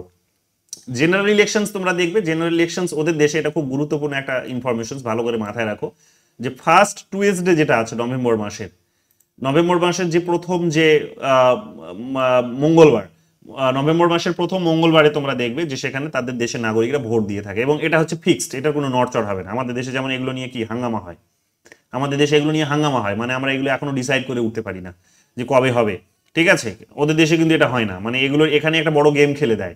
দেখবে যাদের মানে মানে যারা পাওয়ারে থাকে তারা নিজেদের পছন্দ মতো লোককে ইলেকশনস কমিশনের পোস্টে বসায়, এবং ইলেকশনস কমিশনস পড়াতে গিয়েও তোমাদের এগুলো নিয়ে বলেছে যে কিভাবে সেখানে তার ইলেকশনস কমিশনসের রিক্রুটমেন্টেও কোনো নিউট্রালিটি নেই, বায়াসনেস আছে একটা, আমরা পরিষ্কার দেখতে পাই সেটা। তো বায়াসনেস থাকার ফলে এখানে দেখা যায় যে সরকার পক্ষ এটার ফায়দা তুলে নেয়। তো যাই হোক, নিজের পছন্দ মতো লোককে আমাদের দেশে ইলেকশনস কমিশনের পোস্টে বসিয়ে দেয়। তো সেই ইলেকশনস কমিশনে এখন ওখানে একটা বড় গেম খেলে দেয় যে ভোট কয় দফায় হবে, ভোট ক দফায় হবে, এটা যখন সে নিজে ডিসাইড করে তখনই দেখা যায় যে অনেকটা মানে একটা বড় মাপের একটা মানে একটা বলতে পারো যে একটা গেম খেলে দেয়। মানে ওই যারা ইনকামবেন্ট পলিটিক্যাল পার্টি যারা পাওয়ারে রয়েছে, অর্থাৎ ক্ষমতাসীন যে পলিটিক্যাল পার্টি, তারা কিন্তু একটা বড় গেম খেলে দেয়। যেমন তোমরা দেখবে যে পশ্চিমবঙ্গে যখন ইলেকশন ঘোষণা হবে, তোমরা দেখবে ইলেকশনস কমিশন ইলেকশন ঘোষণা করবে, কিন্তু দেখবে অন্য রাজ্যগুলিতে হয়তো 1 দফা 2 দফাতে হবে, কিন্তু পশ্চিমবঙ্গে দেখবে 7 দফা 8 দফাতে ইলেকশন হবে। কারণটা কি এগুলো তোমাদের বুঝতে হবে। এগুলো হচ্ছে স্টেট পলিটিক্স, যেখানে একটা বড় গেম আছে। কেন? কারণ ওই নির্বাচনে প্রচার করার সময় পাবে, তাহলে তারা যারা পাওয়ারে নেই তারা নির্বাচনে প্রচার করার সময় পাবে। সরকার পক্ষ চায় না যে কখনো নির্বাচনী বিরোধীরা খুব বেশি সময় পাক, মানুষের কাছে যাওয়ার তারা সময় পাক, তারা গিয়ে সরকারের দুর্বলতাগুলো জনগণের কাছে তুলে ধরুক, এটা চায় না কখনো। কিন্তু বিরোধীরা চায় যে আমরা আরো বেশি করে সময় চাই, মানুষকে গিয়ে আরো বোঝানোর সময় চাই, কারণ ওই মুহূর্তটার মধ্যে মানুষ তখন ওই ইনফরমেশন গুলো শোনার জন্য মেন্টালি তখন অ্যাক্টিভ থাকে। তুমি যাই বলো না কেন সে তখন শুনবে, কিন্তু অন্য সময় সে শুনবে না। তো ওই একটা ইলেকশনের মরশুমে বিরোধীরা চায় যে আরো অনেক বড় স্পেস থাকুক, আরো বেশি দফায় যদি ইলেকশন হয়, আরো লম্বা একটা সময় যদি পায়, তাহলে সরকারের ভুল ত্রুটিগুলো সেখানে গিয়ে জনগণকে বোঝানো যাবে। তাই কিন্তু সরকার পক্ষে এটা কখনো চায় না। সরকার পক্ষ চাই 1 দফাতে হোক 2 দফাতে হোক, তাড়াতাড়ি সেখানে ইলেকশন শেষ হোক, আমি যা করেছি মানুষ এটাই মনে রাখুক, সেই নিরিখেই ভোটটা দিক, তাহলেই হবে। তো দেখবে এখানেই কিন্তু এটা হয়। তো আমাদের দেশে এই কারণে ডেমোক্রেটিক সিস্টেমটিকে অনেকটা ইম্যাচিওর বলা হয়, যে ম্যাচিওরিটি আমরা এখনো লাভ করিনি। ওদের দেশে সেটা কিন্তু হয় না। ওদের দেশে তোমরা একটা ফিক্সড ডেট আছে, নভেম্বর মাসের প্রথম যে মঙ্গলবার, সেই প্রথম মঙ্গলবারেই সেখানে ভোট হবে। সেখানে এখন ঝড় হোক, বন্যা হোক, বৃষ্টি হোক, বাদল হোক, যাই হয়ে যাক না কেন, তো সেখানে কিন্তু সেটা করতেই হবে। তো এটা আমরা সেখানে কিন্তু দেখতে পাবো। ইলেকট্রাল কলেজ ভোটে যেটা বললাম তোমাদের, যে তাদের সিট হচ্ছে এখানে 538টা, 538টা কনস্টিটিউয়েন্সি আছে বলতে পারো তাদের প্রেসিডেন্ট ইলেকশনের সময়। 538টা 538 কনস্টিটিউয়েন্সির মধ্যে মেজরিটি ভোট যারা পাবে, মেজরিটিও কিন্তু সিম্পল মেজরিটি, দেখো সিম্পল মেজরিটি 270 যদি পেয়ে যায় কেউ, তাহলে কি হতে পারে, 270 যদি কোনো একটা পলিটিক্যাল পার্টি পেয়ে যায়, তারা তাদের নিজেদের মতো করে ক্যান্ডিডেটকে রাষ্ট্রপতি বানাতে পারবে। আমাদের দেশে কিন্তু এটা হয় না। প্রেসিডেন্টের ইলেকশনের সময় আমরা দেখতে পাই জেনারেলি যে এটা একটা কি হয়, এটা হচ্ছে এই প্রসেসটিকে বলা হয়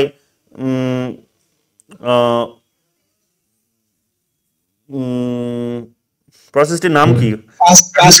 সিস্টেম। না ফার্স্ট পাস দ্য নয়, ওটা তো লোকসভা বা পঞ্চায়েত বা পৌরসভা এই সমস্ত বিধানসভা এই সমস্ত ইলেকশন হয়ে থাকে। এটাকে বলা হয় single transferable vote system, proportional representations by means of single transferable vote system, right. এর নামটা হচ্ছে proportional representations by means of, না কি বললাম আমি গুলিয়ে ফেলছি, প্রপোর্শনাল রিপ্রেজেন্টেশনস বলা হয় by means of single transferable vote system, যে অর্থাৎ একক হস্তান্তরযোগ্য, বাংলায় বলা হয় এটাকে একক হস্তান্তরযোগ্য সমানুপাতিক প্রতিনিধিত্বের ভোট। অর্থাৎ যতক্ষণ না কেউ একজন ওই ধরে নাও যে 50-র কোটা ক্রস করছে, ক্যান্ডিডেট অনেকগুলোই দাঁড়াতে পারে, কিন্তু ভোটটাকে ট্রান্সফার করা হয়, ট্রান্সফার করে করে করে করে এটা করা হয়। তো ইনডিরেক্ট যেহেতু এখানে হয়ে থাকে, তো এর পার্থক্যগুলো ভালো করে বুঝে নিও, যে একক হস্তান্তরযোগ্য সমানুপাতিক প্রতিনিধিত্বের ভোট বলা হয় এটাকে, ঠিক আছে। কিন্তু ওদের দেশে সেটা হয় না। 538টা কনস্টিটিউয়েন্সি আছে, সেখানে ক্যান্ডিডেটরা দাঁড়াবে, যে রাজনৈতিক দলের ক্যান্ডিডেট সব থেকে বেশি জিতে আসতে পারবে, যে রাজনৈতিক দলের সব থেকে বেশি ক্যান্ডিডেট জিতে আসতে পারবে, তারাই তাদের নিজেদের মতো করে প্রেসিডেন্টকে সেখানে নির্বাচিত করবে, তাদের মতো করেই তারা ভাইস প্রেসিডেন্টকে নির্বাচিত করবে। So that is the system in the US. তো এই সমস্ত বিষয়গুলো আমরা সেখানে কিন্তু দেখতে পাবো, যেটা আমাদের থেকে একটুখানি ডিফারেন্ট। এরপরে আমরা দেখতে পাই তার ইনঅগ্রেশনস হয়, তার সেখানে অভিষেক হয়, এবং অভিষেক আমরা দেখতে পাই ধুমধাম করে হয়, দীর্ঘদিন ধরে হয়। বড় বড় সিঙ্গার্স, বড় বড় সেখানে দেখবে প্লেয়ার্স, বড় বড় সব পার্সোনালিটিসরা সেখানে উপস্থিত থাকেন। দেখবে ভারত থেকেও সেখানে কিছু মানুষ সেখানে, যেমন বোধহয় আদানি আম্বানিরাও এখানে, নীতা আম্বানি এরাও বোধহয় ডাক পায় সেখানে, দেখবে এবার বোধহয় পেয়েছিল। তো সেখানে দেখবে বড় বড় বিশ্বের নাম করা ব্যক্তিত্ব, বিজনেসম্যান সেখানে তারা ডাকে, সেখানে সেই অভিষেকে তাদেরকে একটা বড় বার্তা দেওয়ার চেষ্টা করে। তো সেখানে একটা ফ্রেন্ড রিলেশন তারা বজায় রাখবে, তাদের সঙ্গে বিজনেসকে প্রমোট করবে, এই সমস্ত বিষয়গুলো নিয়ে একটা বার্তা দেয়। তো যাই হোক, সেখানে আমরা দেখতে পাবো যে সেখানে যে বলেই দিয়েছে যে সেখানে তিনি 20 জানুয়ারি অফিসে শপথ গ্রহণ করেন। তাহলে নির্বাচনটা হচ্ছে ফার্স্ট নভেম্বরের প্রথম টুয়েসডে যেটা আছে, ফার্স্ট টুয়েসডে অফ নভেম্বরে, কিন্তু তিনি শপথ গ্রহণ করছেন কখন? এখানে জানুয়ারি মাসের 20-তে। তিনি দেখবে ওই নভেম্বর মাসেরই তার ইলেকশন 2-4 দিন বাদেই তার দেখবে ইলেকশন ডিক্লেয়ার হয়ে যায়, নির্বাচন শেষ হওয়ার 2-4 দিনের মধ্যে ইলেকশন রেজাল্ট ডিক্লেয়ার হয়ে যায়। কিন্তু তিনি যখন নির্বাচিত হয়ে প্রেসিডেন্ট হয়ে গেলেন তখন তার নাম হয় কি? প্রেসিডেন্ট ইলেক্ট, প্রেসিডেন্ট নয়, প্রেসিডেন্ট ইলেক্ট। তো প্রেসিডেন্ট ইলেক্ট হিসেবে রয়ে যান তিনি। তো একজন প্রেসিডেন্ট অলরেডি আছে যিনি 20 তারিখের পর আর তার ক্ষমতা নেই, শেষ। আর এই সময়ের মধ্যে আর একজন তার সাথে যুক্ত হচ্ছেন যিনি হচ্ছেন প্রেসিডেন্ট ইলেক্ট। এই প্রেসিডেন্ট ইলেক্ট সামনের দিকে থাকেন না, ওই সময়ের জন্য পিছন দিকে একটা ট্রেনিং পিরিয়ডে থাকেন। তো ট্রেনিং পিরিয়ডে থাকলেও তার সরকারে কি হচ্ছে, সরকার কোন দেশের কি চলছে না চলছে, মানে সরকারের যা কিছু ইনফরমেশন সরকারের কাছে আসে, তাদের এজেন্সিসগুলো যেগুলো আছে, সেই এজেন্সিসগুলো যখন যে ইনফরমেশনসটা এখানে এসে রাষ্ট্রপতিকে দেওয়ার কথা যেটা দেয়, তো সেই রাষ্ট্রপতিকে বা প্রেসিডেন্টকে তো তারা দেয়নি, তার সাথে সাথে তারা কিন্তু প্রেসিডেন্ট ইলেক্ট যিনি তাকেও কিন্তু দিয়ে থাকে। তো এই সমস্ত বিষয়গুলো সেখানে আমরা কিন্তু দেখে থাকবো। এরপর চলে আসো পাওয়ার অ্যান্ড ফাংশনস এর প্রসঙ্গে, পাওয়ার অফ দ্য প্রেসিডেন্টের প্রসঙ্গে। পাওয়ারটা কি? পাওয়ারটা হচ্ছে এখানে দেখো বলছে এক্সিকিউটিভ পাওয়ার। আমরা জানি যে তিনি হচ্ছেন স্টেটের হেড, মানে প্রেসিডেন্ট হচ্ছে স্টেটের হেড। রাষ্ট্রপতি শাসিত শাসন ব্যবস্থা যদি বলে তাহলে হচ্ছে সেটা চূড়ান্ত উদাহরণ হচ্ছে আমেরিকা।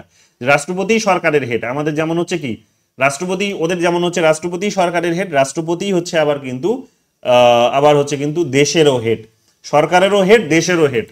আমাদের দেশে কিন্তু তা নয়, আমাদের দেশে রাষ্ট্রপতি হচ্ছে কিন্তু সরকারের হেড, মানে দেশেরও হেড, কিন্তু সরকারের হেড, যখন আমরা সরকারের হেড বলছি তখন সেই হেডশিপটা তিনি আমরা দেখতে পাবো কি যে তিনি কিন্তু কোনো রিয়েল পাওয়ার এনজয় করছেন না, তিনি কিন্তু একটা নমিনাল পাওয়ার এনজয় করছেন। নমিনাল মানে নামমাত্র শাসক, তার নামে সমস্ত কাজগুলো কাউন্সিল অফ মিনিস্টার, এবং কাউন্সিল অফ মিনিস্টারের মধ্যে যিনি হচ্ছেন একটুখানি অগ্রগণ্য, যে একটুখানি সুপিরিয়র, তিনি সম্পাদন করেন। তিনি হচ্ছেন প্রাইম মিনিস্টার। তাহলে প্রাইম মিনিস্টার এবং তার যে ক্যাবিনেট বা কাউন্সিল আছে, সেই কাউন্সিল সেখানে কিন্তু রেসপন্সিবল থাকে সরকারের কাজগুলো করার জন্য, এবং তারাই হচ্ছে রিয়েল পাওয়ারটাকে এনজয় করে সরকারের।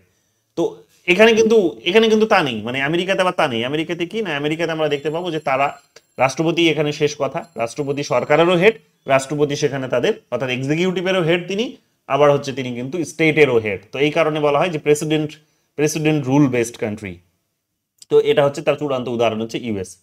তাহলে এখানে দেখতেই পাচ্ছ যে স্টেটের হেড বলেই দিয়েছে, head of the state, head of the government এখানে বলেই দিয়েছে, ঠিক আছে। হেড অফ দ্য গভর্নমেন্ট মানে এক্সিকিউটিভ যে ব্রাঞ্চটা আছে, আমরা জানি যে 3টে ব্রাঞ্চ আছে সরকারের, লেজিসলেচার, এক্সিকিউটিভ, জুডিশিয়ারি।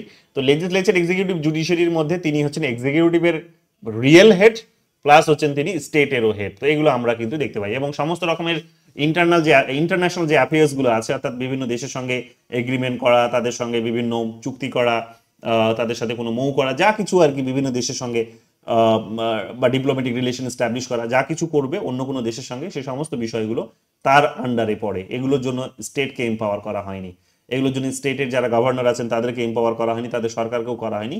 এই ফরেন অ্যাফেয়ার্স রিলেটেড সমস্ত কিছু বিষয় তাকেই এখানে কিন্তু এম্পাওয়ার করা হয়েছে তাদের কনস্টিটিউশনে। তো এগুলো আমরা সেখানে দেখতে পাবো। তার পাশাপাশি তিনি কমান্ডার ইন চিফ মানে তাদের যে ওই আর কি বলতেই পারছো যে তাদের যে আর্মি আছে, সেই আর্মি। তো 3 ধরনের আর্মি আর কি, তো সেই 3 ধরনের আর্মি, তো সেখানে হচ্ছে 3 ধরনের আর্মি তিনি হেড। আমাদের দেশেও যেমন হচ্ছে প্রেসিডেন্ট 3 ধরনের আর্মিরই হেড, যদিও আবার সেটা হচ্ছে নমিনাল, নামমাত্র, কিন্তু আমরা পেছন থেকে দেখতে পাই যে প্রাইম মিনিস্টারই যা বলেন সেই হিসেবেই তারা পরিচালিত হন, বা রাষ্ট্রপতি প্রেসিডেন্ট প্রাইম মিনিস্টারের কথা মতো চলতে বাধ্য। কিন্তু ওদের দেশে তো প্রাইম মিনিস্টারের কনসেপ্টই নেই, তো ওখানে রাষ্ট্রপতি শেষ কথা, রাষ্ট্রপতি এখানে মিলিটারিকে কন্ট্রোল করে থাকেন। এর পাশাপাশি তিনি চিফ লেজিসলেটরও বটে। চিফ লেজিসলেটর কিভাবে? চিফ লেজিসলেটর ঠিক এইভাবে যে তিনি লেজিসলেচারে অর্থাৎ কংগ্রেসে যে বিলগুলো পাস হয়, সেই বিলগুলোতে তিনি যতক্ষণ না সিগনেচার করছেন ততক্ষণ সেই বিলগুলো কিন্তু অ্যাক্টে পরিণত হবে না। যেহেতু সেই বিলগুলো অ্যাক্টে পরিণত হবে না, কাইন্ড অফ ইনডিরেক্টলি তোমরা বলতে পারো, তাহলে তিনি চিফ লেজিসলেটরও বটে, অর্থাৎ তিনি হচ্ছেন মুখ্য আইন প্রণেতাও বটে। তার সই পেলে তবেই সেখানে কোনো বিল আইনে পরিণত হয়। যদিও সেখানে একটা নিয়ম হচ্ছে যে একবার যদি সেটা ফেরত আসে, মানে ভেটো দিয়ে দেয়, মানে না বলে দেয় যে আমি সই করব না যদি বলে, যদি কোনো বিলকে সেখানে তিনি পার্লামেন্টে বা কংগ্রেসে যদি ফেরত পাঠিয়ে দেন, এবং কংগ্রেস যদি আবার সেখানে যেটাকে বলা হচ্ছে যে এটাকে বলা হয় কোয়ালিফাইড ভেটো। কোয়ালিফাইড ভেটো দিয়ে যদি আবার পাশ করিয়ে পাঠান তাহলে আমরা দেখতে পাবো কি যে সেখানে কিন্তু কোয়ালিফাইড ভেটো দিয়ে যেহেতু সেখানে পাঠানো হয়েছে তাহলে রাষ্ট্রপতি সেটাতে সই করতে বাধ্য, অর্থাৎ মানে চিরদিনের মতো তিনি কোনো বিলকে আটকে রাখতে পারেন না। ওদের দেশে ওই ধরনের কোনো একটা প্রভিশনস আছে। আমাদের দেশে যদিও এই পকেট ভেটো মানে 4 ধরনের ভেটো প্রয়োগের কনসেপ্ট আছে, এগুলো দেখে নিও, এগুলো ভেটোর কনসেপ্টে সেখানে তোমরা এগুলো পাবে। তাহলে চিফ লেজিসলেটর তিনি যে বিলগুলো লেজিসলেচারে তৈরি হচ্ছে সেগুলোতে তিনি সাইন করবেন, যতক্ষণ না সাইন হচ্ছে ততক্ষণ সেটা আইনে পরিণত হবে না। এই দিক থেকে তাকে পাওয়ারফুল বলা হয়। চিফ ডিপ্লোম্যাটও তিনি, কেন? কারণ ওই যে বললাম যে ফরেন কান্ট্রিজ গুলোর সাথে রিলেশন এস্টাবলিশ করা, ওভারসি ফরেন রিলেশনস গুলোকে দেখা হচ্ছে তার কাজ। এরপরে তোমরা দেখতে পাবে চিফ এক্সিকিউটিভও তিনি। চিফ এক্সিকিউটিভ কেন? তারা চিফ এক্সিকিউটিভ তার কারণ হচ্ছে যে তিনি চিফ এক্সিকিউটিভ কারণ ফেডারেল অফিসিয়ালস অ্যাপয়েন্টস ফেডারেল অফিসিয়ালস যে সমস্ত যুক্তরাষ্ট্রীয় যে সমস্ত মানে এক প্রকার রাজ্যপালদের কথা বলতে পারো, যে কাইন্ড অফ রাজ্যপাল যারা আছে তাদেরকে তিনি অ্যাপয়েন্ট করে থাকেন এইরকম। আবার হচ্ছে সুপ্রিম কোর্টের জাজেসদেরকেও তিনি অ্যাপয়েন্ট করে থাকেন, যদিও আমি বলে দিয়েছি যে সেখানে সেনেট যেটা তাদের যে আপার হাউস, সেই আপার হাউসে সেখানে কিন্তু এখানে পারমিশন নিতে হয় বা তাদের কিন্তু সিল মোহরের প্রয়োজন পড়ে, অ্যাপ্রুভালের প্রয়োজন পড়ে। তো এটা আমরা দেখতে পাই। তো যাই হোক, দুটো হাউসের মধ্যে তাদের আবার যদি কম্প্যারিজন করো যে কে বেশি পাওয়ারফুল, তাহলে তোমরা দেখতে পাবে যে পৃথিবীর মধ্যে এটা একটা হচ্ছে কিন্তু গোটা পৃথিবীর যতগুলো দেশ আছে, যেমন হচ্ছে ইউনাইটেড নেশনস এর মধ্যেই হচ্ছে রেজিস্টার্ড মেম্বার কান্ট্রি হচ্ছে তার হচ্ছে 193। সো 193 এখন বোধহয় 195 হয়েছে, সেটা না কত হয়েছে এখন? কত ইউনাইটেড নেশনস এর এখন রেজিস্টার্ড মেম্বার্স, অফিসিয়াল মেম্বার্স কত এখন ইউনাইটেড নেশনস এর? 193 তো ছিল। 193 একবার দেখে নিও, 95 হয়নি তো। তো যাই হোক, এটা আমরা দেখতে পাচ্ছি কি যে সেই সমস্ত দেশগুলোর মধ্যে তুমি কোনো দেশেই পাবে না এটা যে তাদের যে আপার হাউস, যেখানে যেখানে বাইক্যামেরালিজম আছে সেটার কথা বলছি, তো কোনো দেশেই তুমি খুঁজে পাবে না যে আপার হাউস অনেক বেশি পাওয়ারফুল। একমাত্র আমেরিকাই একটা ব্যতিক্রম রাষ্ট্র যার আপার হাউস, যাকে আমরা সেনেট বলছি, তো সেই সেনেট অত্যধিক বেশি powerful compare to lower house, that is house of representatives 193 আছে, তাই তো? ওকে, সো এটা দেখে নিও এইরকম। তাহলে আমরা দেখতে পাচ্ছি যে মানে পৃথিবীর মধ্যে সবথেকে শক্তিশালী উচ্চ কক্ষ, এই যেন একটা কোয়েশ্চেন্সও আসে যে পৃথিবীর মধ্যে সব থেকে পাওয়ারফুল আপার হাউস কোথায় আছে, কোন দেশে আছে। সো পাওয়ারফুল আপার হাউস যেখানে আছে সেটা হচ্ছে ইউএস একমাত্র। এরপর চলে আসো functions of the president. Functions of the প্রেসিডেন্টে চলে আসো। ফাংশনস অফ দ্য প্রেসিডেন্ট আমরা কি পাচ্ছি? ফাংশনস অফ দ্য প্রেসিডেন্ট আমরা পাচ্ছি যে তিনি পলিসি রেকমেন্ডেশনস গুলো করে থাকেন। পলিসি রেকমেন্ডেশনস মানে সরকার কি নীতি গ্রহণ করবে বা কোন বিষয়ে আইন তৈরি করা যেতে পারে, সরকারকে তিনি এটা অনেক সময় সাজেশনও দিয়ে থাকেন, অর্থাৎ লেজিসলেচারকে তিনি সাজেশনস দিয়ে থাকেন। যদিও তিনি সেখানে গিয়ে বিল প্রডিউস করার কাজটা করেন, তার রাজনৈতিক দলই সেখানে করে থাকে, তো এটা তিনি করেন। যদিও তিনি সরাসরি সেখানে যেতে পারেন না, তার যাওয়ার ক্ষমতা নেই, কিন্তু কথাটা হচ্ছে যে তিনি চাইলে কোনো মেসেজ সেখানে কিন্তু পাঠাতেই পারেন। যে তিনি হয়তো বললেন যে আমি চাইছি অমুক বিষয়ের উপরে একটা ল তৈরি করা হোক বা বিল পাস করানো হোক, তো তিনি এই ধরনের কোনো মেসেজ হয়তো দিতেই পারেন, এটা তার করার ক্ষমতা আছে। এক্সিকিউটিভ অর্ডার কি বলছেন? এক্সিকিউটিভ অর্ডার তিনি এক্সিকিউটিভ যেহেতু হেড, তিনি সরকারের হেড, তাহলে সমস্ত রকমের নির্দেশ জারি করবেন, সেটাই স্বাভাবিক কথা দেশকে শাসন করার জন্য। এমার্জেন্সি তার পাওয়ার আছে। আমাদের দেশে যেমন 3 ধরনের এমার্জেন্সি পাওয়ার আছে, আর্টিকেল 352 থেকে শুরু করে 360 পর্যন্ত, এবং আর্টিকেল 365ও সেখানে তার মধ্যে ইনক্লুড। তো এমার্জেন্সি পাওয়ার্স যেমন সেখানে আছে, এগুলো আমরা জানি। এখানেও কিন্তু এমার্জেন্সি পাওয়ার্স তাদের আছে। এমার্জেন্সি পাওয়ার্স গুলো যেমন হচ্ছে ওয়ার, ন্যাচারাল ডিজাস্টার্স, এই ধরনের কিছু যদি তৈরি হয় তাহলে সেখানে কিন্তু এমার্জেন্সি তিনি কিন্তু জারি করতে পারেন।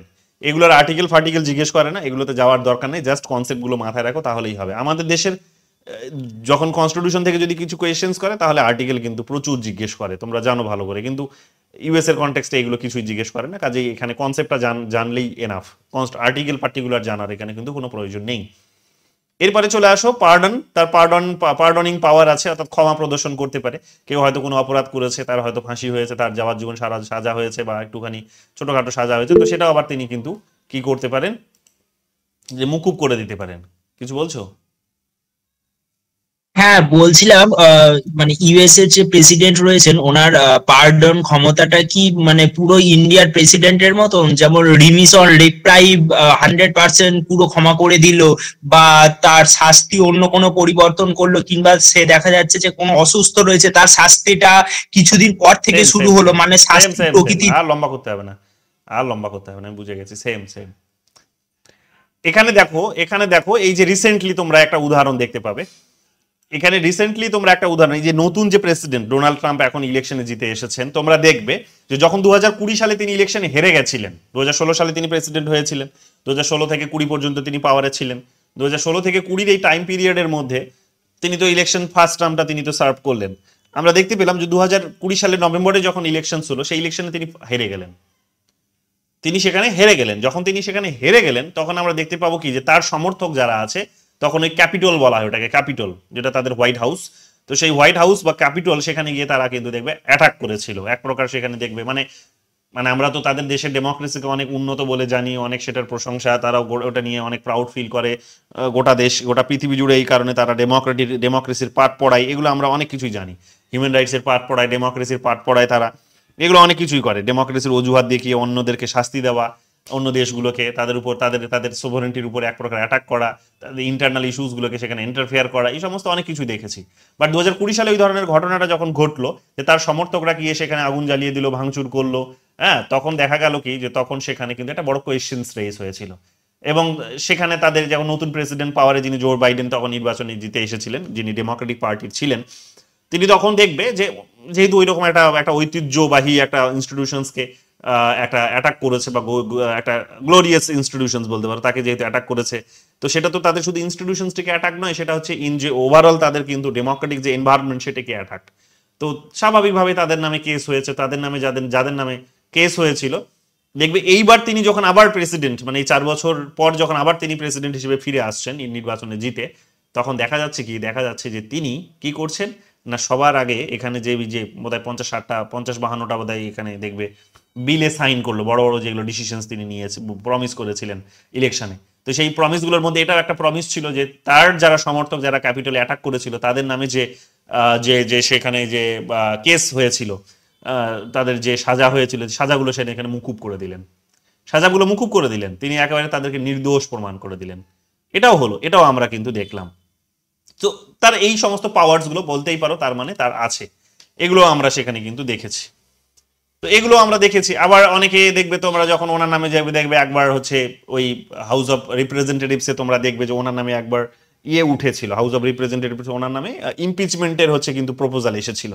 সো ইমপিচমেন্ট ইনিশিয়েট যখন হয়েছিল, তখন অনেকে বলছিল যে যিনি যদি ইমপিচমেন্ট হয়ে যান, বিশেষ করে তার ওই কিছু ক্রাইমস করেছেন, সেই সমস্ত পর্ন, মানে কি বল, পর্ন স্টারের সাথে তার একটা সম্পর্ক ছিল, এবং যে সম্পর্কটা থাকাটা খারাপ নয়, কিন্তু সেখানে কিন্তু যে টাকা পয়সাগুলো খরচা করেছে সেগুলো নিয়ে একটা বড় ধরনের একটা সেখানে এথিক্যাল কোয়েশ্চেন্স এসে দাঁড়িয়েছিল। এথিক্যাল না, একটা লিগ্যাল কোয়েশ্চেন্স, এথিক্সের তো অবশ্যই, কিন্তু লিগ্যালও একটা কিন্তু ইস্যু দাঁড়িয়ে গেছিল।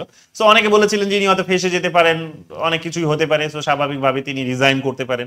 তিনি যদি রিজাইন করে যান, তাহলে কি অটোমেটিক, তাদের দেশের নিয়ম হচ্ছে যে যদি রিজাইন করে যান প্রেসিডেন্ট, তাহলে অটোমেটিক ভাইস প্রেসিডেন্ট বাকি সময়টুকুর জন্য প্রেসিডেন্ট হয়ে যাবেন। কেন?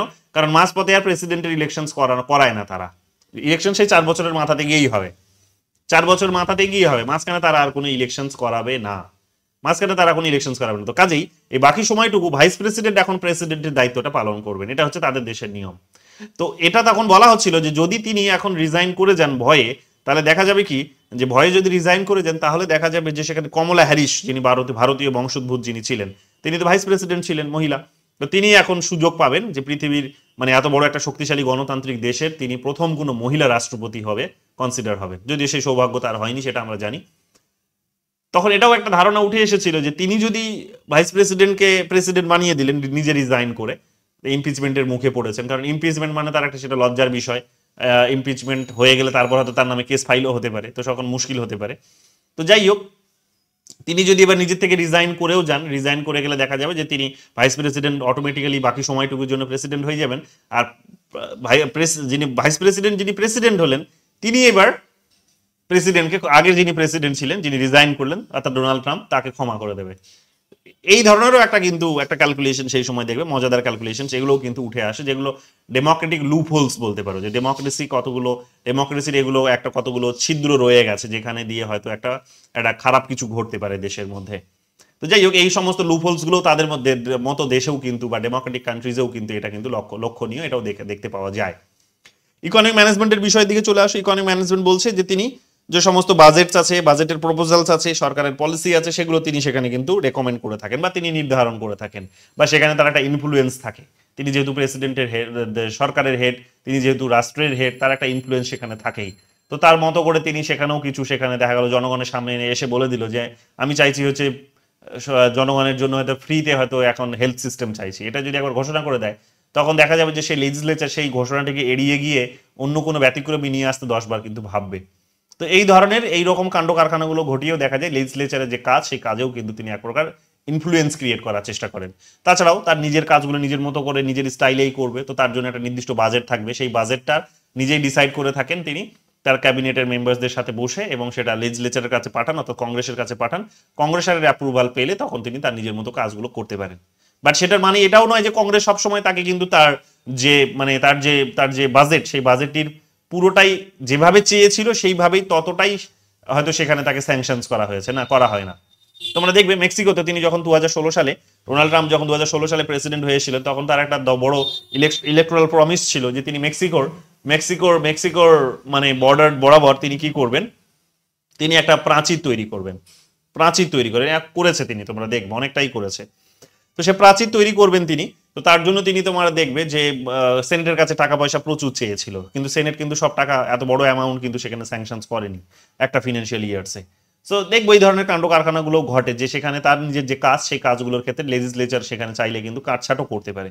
বাট হ্যাঁ, ওভারঅল আমরা জানি যে এই কাজটা কিন্তু বা এই প্রপোজাল দেওয়া বা সেই পলিসিটাকে ড্রাফট করা, পলিসিটাকে ইনফ্লুয়েন্স করা, এই সমস্ত বিষয়ে তার একটা বড় ধরনের ইনফ্লুয়েন্স সেখানে কিন্তু আছে, এগুলো আমরা দেখতে পাবো। এরপরে চলে আসো যে স্ট্রাকচার এবং কি বলছে তাকে structure and functions of the house of representatives, এগুলো সবই বলে গেলাম যে এখানে হাউস অফ রিপ্রেজেন্টেটিভসকে লোয়ার হাউস বলা হয়, হাউস অফ সেনেটকে সেখানে আপার হাউস বলা হয়। এখানে দেখো তাদের 435 মেম্বার্স রয়েছে হাউস অফ কিসের, এটা হাউস অফ রিপ্রেজেন্টেটিভসের।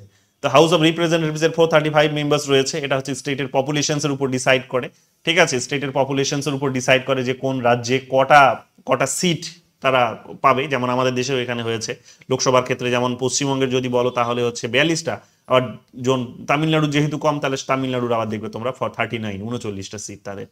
তো ঠিক এইরকম ভাবে আবার বিহারের দেখবে তোমরা 40টা আছে, ঠিক এইরকম। তো এইরকম ভাবে এক একটা রাজ্যের এক এক রকম, কারণ তাদের জনসংখ্যার একটা কিন্তু ডিফারেন্স রয়েছে। তো জনসংখ্যার ডিফারেন্সের কারণে তাদের মেম্বার্সের ডিফারেন্সটাও কিন্তু সেখানে খুব একেবারেই কিন্তু ভিজিবল, এটা আমরা জানি। এখানে আমরা দেখতে পাবো তাদের 2 বছরের টার্ম সার্ভ করে, তাদের একজন স্পিকার থাকে, এগুলো সব বলে দিলাম, আর নতুন করে বলার কিছু নেই। ফাংশন যদি চলে আসো তাহলে এরা লেজিসলেচার তৈরি করে। ইমপিচমেন্ট পাওয়ার যদি বলো তাহলে হচ্ছে যে ফেডারেল অফিসিয়ালসদের, এগুলো বললাম সবই, এগুলো ছেড়ে দাও, এগুলো সবই বলেছি, এগুলো রিপিট হয়েছে পার্টটা, এগুলো সবই রিপিট হয়েছে, ঠিক আছে। এগুলো ফিলিবাস্টারের কনসেপ্টটা দেখে নাও, ফিলিবাস্টার অ্যান্ড ক্লোজার, এটা হচ্ছে হাউস অফ সেনেটস এর পার্সপেক্টিভ থেকে, যে সেনেট কি করতে পারে, senate can extend debate indefinitely unless 60 votes invoke closer, অর্থাৎ or end debate। তো এখানে যখন সেনেটের ফাংশনস পড়বে তোমরা, তখন সেনেটের একটা বিশেষ ক্ষমতা আছে, সেই ক্ষমতাটিকে বলা হচ্ছে যে ফিলিবাস্টার মানে যে একটা ডিবেট হয়তো চলছে, সেই ডিবেটটাকে সে চাইলে মানে একটা অনির্দিষ্ট কালের জন্য ডিবেটটাকে চালিয়ে যেতে পারে। কারণ রাজ্যসভা তোমরা জানো যে সেখানে একটা পার্মানেন্ট বডি, তো রাজ্যসভা যে কোনো মুহূর্তে হয়তো ডাকা যেতে পারে। তো যাই হোক, সেটা হাউস অফ রিপ্রেজেন্টেটিভসও ডাকা যেতে পারে, কিন্তু আমরা দেখতে পাবো যে রাজ্যসভার ক্ষেত্রে এই জিনিসটা হয়, বা তাদের ওই হাউস অফ সেনেটসের ক্ষেত্রে এই জিনিসটা হয় যে তারা ইনডেফিনাইট পিরিয়ডের জন্য একটা ডিবেট, কোনো একটা পার্টিকুলার বিষয়ের প্রতি ডিবেট চলতে পারে। তবে ডিবেটটা তখনই গিয়ে বন্ধ হয়ে যেতে পারে বা সমাপ্তির পর্যায়ে পৌঁছে যায় যখন দেখা যায় যে 60 জন মানুষ ভোট দিয়ে বলছে তারা যে আর ডিবেটটা চায় না। তো এটা কিন্তু একটা স্পেশাল পাওয়ার।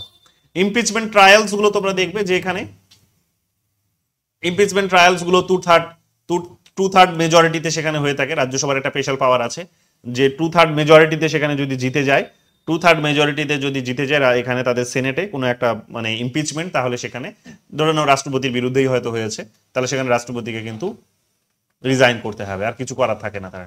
এগুলো আমরা দেখতে পাবো, ঠিক আছে।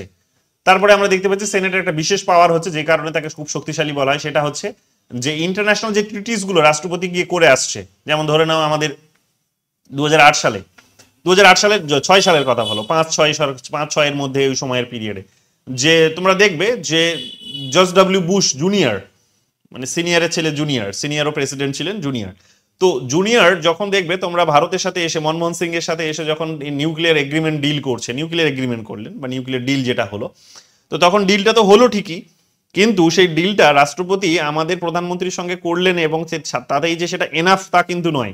মানে ডিলটা তখনই গিয়ে এফেক্টিভ হবে যখন সেই বিলটা অর্থাৎ এগ্রিমেন্টটা, বিল না এগ্রিমেন্টটা যখন গিয়ে তাদের নিজেদের সেনেটে গিয়ে অ্যাপ্রুভাল পাবে। তো আমরা দেখতেই পাবো যে তাদের নিজেদের দেশে তারা ওই কারণে তাদের কনস্টিটিউশনের 1, 2, 3 বলে যে এগ্রিমেন্ট আর্টিকেলটা আছে, 123 নম্বর যে আর্টিকেল আছে, সে 123 নম্বর আর্টিকেলে আমরা দেখতে পাবো যে সেখানে তাদের ওই নিউক্লিয়ার রিলেটেড সেখানে কাকে তুমি সেল করতে পারবে এই সমস্ত একটা বিষয় নিয়ে আলোচনা করা হয়েছে।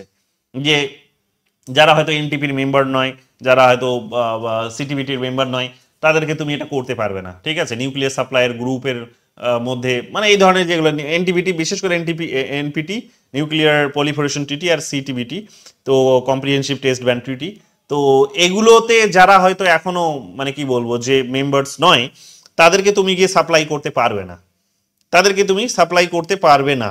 কিন্তু আমেরিকা আমাদের দেখবে সাপ্লাই করলো 2005-6 সালের দিকে আমাদের যখন এগ্রিমেন্ট করলো যে না তারা আমাদেরকে নিউক্লিয়ার সাপ্লাই করবে, এবং যে সেই নিউক্লিয়ারটা আমরা অফকোর্স কন্ডিশন দিয়েছিল যে আমরা অস্ত্র তৈরি করার কাজে নয়, নিউক্লিয়ার আমরা হচ্ছে কোনো অস্ত্র তৈরি করব না, বরং আমরা সেটা থেকে হয়তো এনার্জি জেনারেট করব, আমাদের হয়তো বিদ্যুৎ উৎপাদন করার কাজে হয়তো আমরা সেটাকে কাজে লাগাবো, মানে ইন্ডাস্ট্রিয়াল সেটা ডেভেলপমেন্টে কাজে আসবে।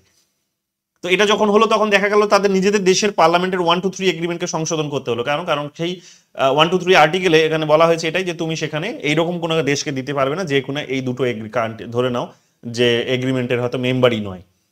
তো কিন্তু তারপরেও তো তারা করেছে, যেহেতু করেছে রাষ্ট্রপতি, যেহেতু তারপরে গিয়েও করেছে নিজেদের ইচ্ছেতে, তাই তারা নিজেদের দেশের পার্লামেন্টকে সংবিধানকে তো সংশোধন করলোই, প্লাস হচ্ছে সেনেটরের অ্যাপ্রুভালটাও ওইখানে কিন্তু পেয়ে গেল। তো এরকম ভাবে দেখবে বড় বড় ধরনের কোনো এগ্রিমেন্ট তার রাষ্ট্রপতি গিয়ে করে আসছে বিভিন্ন দেশগুলোর সঙ্গে ঠিকই, কিন্তু সেগুলো কিন্তু দেখা যাবে যে সেনেটের অ্যাপ্রুভালের প্রয়োজন পড়ে। তো এই সমস্ত বিষয়গুলো মানে এগুলো আবার দেখবে তুমি ইন্ডিয়ার ক্ষেত্রে কিন্তু এই জিনিসগুলো হয় না। ইন্ডিয়ার ক্ষেত্রে সরকার যেটা নিজের মতো করে করছে, এখানে কিন্তু অ্যাপ্রুভালের প্রয়োজন পড়ে না, কিন্তু ওদের দেশে কিন্তু এই জিনিসটার একটা অ্যাপ্রুভালের প্রয়োজন পড়ে, এগুলো আমরা পরিষ্কার দেখতে পাবো। কি বলছো বলো? হ্যাঁ বলছি, এই যে রেটিফিকেশন, ট্রিটি রেটিফিকেশন যেটা বলছেন, এটা শুধুমাত্র কি নিউক্লিয়ারের জন্যই নাকি নিউক্লিয়ার ছাড়া অন্যান্য কোনো ইন্টারন্যাশনাল অ্যাফেয়ার্স এর জন্য? যে কোনো বিষয়ে, যদি ওখানে যে কোনো বিষয়ে তাদের অ্যাপ্রুভালটার প্রয়োজন পড়ে, বিদেশি কোনো দেশের সঙ্গে যখনই কোনো করবে, ইন্টারন্যাশনাল ট্রিটিস হবে, তখনই সেটা কিন্তু তাদের সেনেটে পাশ করিয়ে নিতে হবে। রাজ্যপালের কথাই সেটা এনাফ নয়, রাষ্ট্রপতির নিজের পছন্দ মতো করে এগ্রিমেন্ট করাটাই কিন্তু এনাফ নয়। বুঝতে পেরেছো? হ্যাঁ হ্যাঁ বুঝতে পেরেছি, মানে নিউক্লিয়ার পাশাপাশি যে কোনো ইন্টারন্যাশনাল অ্যাফেয়ার্সেও মানে ভেটো দিতে পারবে এই সেনেট। হ্যাঁ, এরপরে দেখো এখানে কি আছে, অ্যাডভাইস, এবং হয়েছে অনেকবার এই ধরনের হয়েছে যে এগ্রিমেন্ট তো হয়ে গেছে, ট্রিটিস তো সিগনেচার হয়ে গেছে, কিন্তু তারপর আর সেনেট অ্যাপ্রুভাল দেয়নি, এটাও হয়েছে অনেকবারও, এই জিনিসটা হয়েছে, তোমরা দেখতে পাবে। অ্যাডভাইস অ্যান্ড কনসেন্টের ক্ষেত্রে তোমরা দেখতে পাবে যে হ্যাঁ, যে বললাম যে জাজেসদের অ্যাপয়েন্টমেন্ট বলতে পারো, আর অ্যাম্বাসাডারদের অ্যাপয়েন্টমেন্ট বলতে পারো, ক্যাবিনেট মেম্বারসদের অ্যাপয়েন্টমেন্ট বলতে পারো, সবকিছুর ক্ষেত্রে আমরা দেখতে পাবো কি যে অ্যাডভাইসটার প্রয়োজন পড়বে। যেমন তুলসী গাবার্ড দেখলে কিছুদিন আগে তার ফাইলটাকে ক্লিয়ার করেছে রাজ্যসভা, অ্যাপ্রুভাল দিয়েছে। তো এরকম সব ধীরে ধীরে সবগুলোরই বোধহয় দিয়ে দিল এতদিনে, তো দিয়ে দিয়েছে। তো এইরকম ভাবে তাদের অ্যাপ্রুভাল নিতে হয়, সেনেটের অ্যাপ্রুভাল পেলেই তবেই গিয়ে তারা কিন্তু তাদের ক্যাবিনেট মেম্বার হতে পারবে, অর্থাৎ মিনিস্টারের দায়িত্বটা পালন করতে পারবে। এগুলো কিন্তু আমরা সেখানে দেখতে পাচ্ছি। লেজিসলেচার এন্ড ডিবেটে বলছে reviews and amends bill in the fall, এগুলো জানোই তোমরা, এগুলো যে তার কাজই হচ্ছে সেগুলো করা, আইন তৈরি, বিলকে পাশ করানো এবং সংবিধানকে সংশোধন করা, তো সেগুলো তো স্বাভাবিকভাবে সেগুলো করবেই, এগুলো আমরা সেখানে কিন্তু দেখে থাকি। এরপরে চলে আসো কি ডিফারেন্স গুলোতে, যেমন যেখানে এগুলো আর নতুন করে বলছি, এগুলো সবই বলে দিলাম, তোমরা সবই জানো এগুলো। এরপরে চলে আসো structure and functions of judiciary of the united স্টেটসের যে কি বলবো যে বিচার ব্যবস্থার কাঠামোটা ঠিক কিরকম। তো বিচার ব্যবস্থার কাঠামোটা যদি তোমরা দেখো তাহলে তোমরা দেখতে পাবে যে আর্টিকেল 3-তে তাদের এই বিচার ব্যবস্থার কথা বলা হয়েছে সংবিধানে, এবং সেখানে তোমরা দেখতে পাবে যে তাদের স্ট্রাকচারটা হচ্ছে সেখানে এইরকম। ঠিক তাদের মানে সুপ্রিম কোর্ট দুই ধরনের আছে, একটা সুপ্রিম কোর্ট হচ্ছে যে পুরো দেশের সুপ্রিম কোর্ট বড়, একটা সুপ্রিম কোর্ট হচ্ছে যেটাকে আমরা এখানে হাইকোর্ট বলি, সেই ধরনের সুপ্রিম কোর্ট যে রাজ্যগুলোর মধ্যে সে সুপ্রিম, ওই রাজ্যের মধ্যে সে সুপ্রিম, আর তো লোয়ার কোর্টগুলো তাদের তো আছে। তো তাদের দেশেও ওই ধরনের একটা কিন্তু ব্যবস্থা আছে। আমাদের দেশে যদিও এখানে হাইকোর্টগুলো মানে রাজ্যের মধ্যেই বিলং করছে, কিন্তু তারপরেও তোমরা দেখতে পাবে যে এরা কিন্তু একটা হায়ারার্কিক্যাল ফর্মে তৈরি হয়েছে। এটা হচ্ছে দুটো দেশের বিচার ব্যবস্থার মধ্যে পার্থক্য, যে একটা হায়ারার্কিক্যাল ফর্মে তৈরি হয়েছে। হায়ারার্কিক্যাল ফর্ম মানে শুরুতে সুপ্রিম কোর্টই থাকবে, তারপর হাইকোর্ট থাকবে, তারপরে লোয়ার কোর্ট থাকবে, তাই তো। লোয়ার কোর্টের ইস্যুস গুলো হাইকোর্ট পিক আপ করে নিতে পারে, যেমন যেগুলো রিট পড়েছো তোমরা, রিটের প্রসঙ্গগুলো জানো। আবার হাইকোর্টের কেসগুলোকে সুপ্রিম কোর্ট কিন্তু নিজের মতো করে কন্ট্রোল করতে পারে, এটা হতে পারে। হাইকোর্টের বিচারপতিদেরও সেখানে কিন্তু এদিক ওদিক করতে পারে, হ্যাঁ, ট্রান্সফার করতে পারে, হ্যানো করতে পারে, তেন করতে পারে, অনেক কিছু হতে পারে, এগুলো আমরা জানি পরিষ্কার। একটা হায়ারার্কিক্যাল ফর্মে হয়েছে, তাই তো, একটা হায়ারার্কিক্যাল ফর্মে হয়েছে, একটা উলম্ব প্রকৃতিতে হয়েছে। ওদের দেশে কিন্তু সেটা না, ওদের দেশে হচ্ছে যেহেতু স্টেটগুলো অত্যধিক বেশি, মানে স্টেটগুলো এমপাওয়ার, মানে তাদের ইন্ডিপেন্ডেন্স আছে খানিকটা তাদের নিজেদের ফাংশনসের প্রতি। তো জুডিশিয়াল ক্ষেত্রেও তোমরা দেখবে যে ওদের একটা ইন্ডিপেন্ডেন্স আছে। তো সেই ইন্ডিপেন্ডেন্সটা বেসিক্যালি তোমরা ওদের ওই কারণে হাইকোর্টগুলোকে ওদের ওখানে সুপ্রিম কোর্টই বলা হয়। তো সুপ্রিম কোর্টগুলো বেসিক্যালি আমরা দেখতে পাবো কি যে ওদের সুপ্রিম কোর্টগুলো কিছু এরিয়া আছে, সেই সমস্ত এরিয়াগুলোর ক্ষেত্রে তারা নিজেরা ডিসিশন নেবে, সেটাই ফাইনাল। এটার জন্য আর আলাদা করে সুপ্রিম কোর্টে যেতে হবে না, আলাদা করে আর ওদের দেশের যে সর্বোচ্চ আদালত সেখানে যেতে হবে না। হাইকোর্টের সুপ্রিম কোর্টটাই তাদের হচ্ছে সুপ্রিম কোর্ট হিসেবে রোল পালন করে। সো এটা একটু ভালো করে বিষয়টাকে মাথায় রাখার চেষ্টা করো। তবে তাদের সুপ্রিম কোর্ট অফকোর্স আছে, সুপ্রিম কোর্ট কি নেই? হ্যাঁ, সুপ্রিম কোর্ট আছে, যেটাকে টপ কোর্ট বলা হয়। আমাদের দেশে যেটা সুপ্রিম, ওদের দেশেও ওই রকম সুপ্রিম কোর্ট আছে। কিন্তু সুপ্রিম কোর্ট দুটো বিশেষ এখতিয়ার, বিশেষ দুটো বিষয়কে তারা কিন্তু সেখানে দেখে থাকে। তাদের সুপ্রিম কোর্ট বেসিক্যালি তোমরা দেখতে পাবে 9 জন বিচারক নিয়ে গঠিত হয়, 8 জন অ্যাসোসিয়েট বিচারক সহ একজন চিফ জাস্টিস, অর্থাৎ একজন চিফ জাস্টিস আর বাকি 8 জন হচ্ছে অ্যাসোসিয়েট জাস্টিস। আমাদের দেশে যেমন এই সংখ্যাটা কত এই মুহূর্তে, লাস্ট টাইম 2018 দিকে সংখ্যাটা বাড়িয়েছে, কত হয়েছে এই সংখ্যাটা এই মুহূর্তে? 34। লাস্ট টাইম কতজন বাড়ালো? মানে এখন যেমন একজন চিফ জাস্টিস আছে আর 33 জন এমনি বিচারপতি রয়েছে। কতজন বাড়ালো লাস্ট সেটা বলো, লাস্ট কতজন বাড়িয়েছে? এগুলো দেখতে হবে, এগুলো ভুলে গেলে হবে না, ঠিক আছে? এগুলো দেখে নাও। আমার ভুলে যাওয়াটা স্বাভাবিক, আমি তো পরীক্ষা দিতে যাব না, আমি কনসেপ্টটা জানি যে বাড়িয়েছে, এটাই এনাফ আমার জন্য। কিন্তু sir I think it was 30+1 earlier, আর এখন ওটা 33+1 হয়েছে। তাহলে একটু ভালো করে কনফার্ম হতে হবে কটা বাড়িয়েছে, ঠিক আছে? তো এগুলো ভালো করে দেখবে, এগুলোই পরীক্ষায় ঘুরিয়ে ফিরিয়ে ইনফরমেটিভ ওয়েতে জিজ্ঞেস করে। তো যাই হোক, এখানে তোমরা দেখবে যে ওদের দেশে কিন্তু 9 জন আছে, এবং এই 9 জনের বিশেষ কাজটা হচ্ছে দুই ধরনের। একটা হচ্ছে কি, একটা হচ্ছে অরিজিনাল জুরিডিকশন যেটাকে বলা হচ্ছে, মানে জুরিডিকশন দুই ধরনের তাদের আছে সুপ্রিম কোর্টের, অরিজিনাল জুরিডিকশন আর হচ্ছে আপিলিয়েট জুরিডিকশন। আপিলিয়েট মানে যে তুমি আপিল করতে পারো গিয়ে সর্বোচ্চ, যে নিম্নের আদালতে তুমি কোনো একটা হয়তো ইয়েতে খুশি হওনি, তো তুমি সেখানে গিয়ে আপিল করতে পারো, এটা একটা হতে পারে।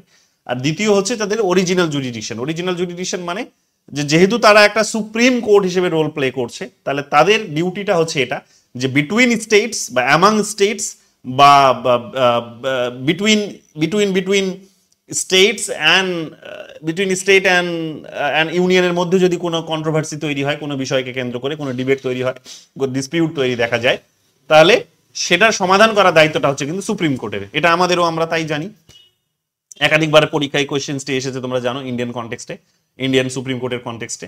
সো এটাকে বলা হচ্ছে অরিজিনাল জুরিডিকশন, যে তারা এটার সমাধানটা করতে পারে। আপিলিয়েটটাও ঠিক এইরকমই, আপিলিয়েট যে তারা হচ্ছে লোয়ার কোর্টে কেউ জাজমেন্টে খুশি না হলে গিয়ে উপর দিকে করতে পারে ঠিকই।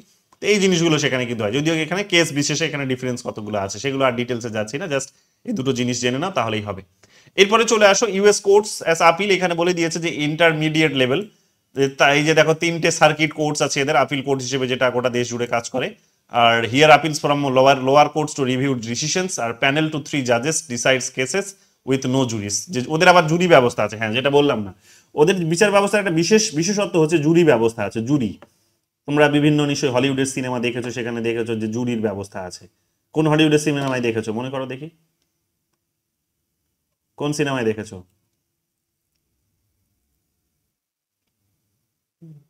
আচ্ছা দেখোনি?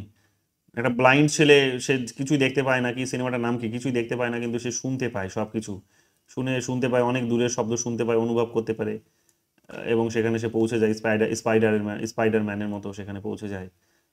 ওই সিনেমাটার নাম কি দেখবে, সেখানে আমি দেখেছি একমাত্র সিনেমা বলতে পারো, খুব ওখানেই আমার নজরে এসেছে। তো যাই হোক, তো তাদের জুরি সিস্টেম আছে। জুরি মানে হচ্ছে যে শুধু জাজেসরা সেখানে এনাফ নয়, জাজেসের পাশাপাশি সেখানে দেখবে যে সেখানে যেমন হচ্ছে খুব আইনজ্ঞ ব্যক্তিরা বসে থাকেন, এদেরকে জুরিস্ট বলা হচ্ছে। তো আইনজ্ঞরা বসে আছেন প্যারালালি, তারা নিচের দিকে সেখানে স্যার ডেয়ারডেভিল, কোথায় ডেয়ারডেভিল? এটা সিরিজ, হ্যাঁ এটা সিরিজ ছিল মনে হয়। Series, right daredevil, right.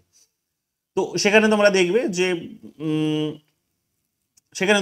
যে সেখানে জুরিস্টরা বেসিক্যালি তাদের অপিনিয়ন্সের উপর জাজেসরা বেসিক্যালি ডিসিশনটা নেয়। যে জুরিস্টরা যেদিকে মানে মেজরিটি তাদের যেদিকে সেই দিকেই এরা কিন্তু ডিসিশনটা নেয়। তো তাদের দেশে জাজেসরা শুধু এনাফ নয়, জাজেসদের পাশাপাশি জুরি সিস্টেমও আছে। আমাদের দেশে জুরি সিস্টেম নেই, জাজেসরা যা বলবে সেটাই শেষ কথা। তো এই জিনিসগুলো তাদের একটা কোর্ট ব্যবস্থার একটা বিশেষত্ব তোমরা দেখতে পাবে, এগুলো তোমরা ভালো করে দেখে নিও। ইউএস ডিস্ট্রিক্ট কোর্টও আছে, 94টা ডিস্ট্রিক্ট কোর্ট তাদের আছে, এগুলো দেখে নিও, ঠিক আছে। জুরিস এবং জাজেস এগুলো তারা হচ্ছে ডিসাইড করে থাকে, এগুলো ভালো করে দেখে নিও। কোর্টের সেখানে একটা বিশেষ পাওয়ার আছে, সেই পাওয়ারটা হচ্ছে জুডিশিয়াল রিভিউ এর পাওয়ার, ঠিক আছে। জুডিশিয়াল রিভিউ যেটাকে বলে, আমাদের দেশেও যেটা জুডিশিয়াল রিভিউর একটা পাওয়ার আছে, আমরা ওদের কাছ থেকেই ধার করেছি বেসিক্যালি। জুডিশিয়াল রিভিউটা হচ্ছে যে তাদের দেশের সরকার যদি কোনো ডিসিশন নিয়েছে, লেজিসলেচার কিংবা এক্সিকিউটিভ, তো সেই ডিসিশনসটিকে সেখানে কিন্তু কি তারা কি করতে পারে, সেই ডিসিশনসটিকে তারা উল্টে দিতে পারে, ঠিক আছে, ওভারটার্ন করতে পারে, যে তারা বদলে দিতে পারে। তো এটাকে বা মানে দেখতে পারে যে সেখানে ডিউ প্রসেস অফ ল বা due process of law maintain হয়েছে কিনা, ঠিক আছে। ডিউ প্রসেস অফ ল মানে একটা নির্দিষ্ট আইন মেনে সেটা হয়েছে কিনা সেটা হয়তো দেখতে পারে। তো আইন মেনে যদি না হয় তাহলে সেই জাজমেন্টটিকে, তাদের সেই আইনটিকে বা সরকারের কোনো অর্ডারটিকে, সরকারের কোনো এজেন্সির জারি করা কোনো হয়তো নোটিফিকেশন বা সরকারি কোনো আদেশ, ডিক্রি, সেগুলো হয়তো কিন্তু বাতিল করে দিতে পারে। সেই সমস্ত বিষয়গুলো আমরা সেখানে কিন্তু দেখতে পাই। তো এইগুলো তোমরা এখানে পাবে, ঠিক আছে। যাই হোক, এদের ওই সমস্ত কোর্টগুলো ছাড়াও আরো অনেক ধরনের কোর্টস আছে, যেমন ব্যাংরাপসি কোর্ট, যেটাকে ব্যাংরাপসি মানে হচ্ছে, ব্যাংরাপসি যেটাকে বলা হচ্ছে যে ঋণ খেলাপি কোর্ট। ঋণ খেলাপির কনসেপ্টটা ওখানে মানে কোর্টটা আলাদা একটা বিশেষত্ব বহন করে। দেউলিয়া সংক্রান্ত এরকম কোনো ম্যাটার নাকি? হ্যাঁ হ্যাঁ, ওটাই ঋণ খেলাপি। তো ঋণ খেলাপ, ব্যাংক থেকে তো ঋণ নেওয়া হয়, তো ওটাই আর কি। তুমি দেউলিয়া হয়ে গেছো মানে তুমি টাকাটা শোধ করতে পারবে না, তো ঋণটা তার মানে খেলাপ করছো তুমি, ওটাই বেসিক্যালি বোঝাচ্ছে। যেটা এখানে যেটা বোঝায় আমাদের বিজয় মালিয়াদের কেস।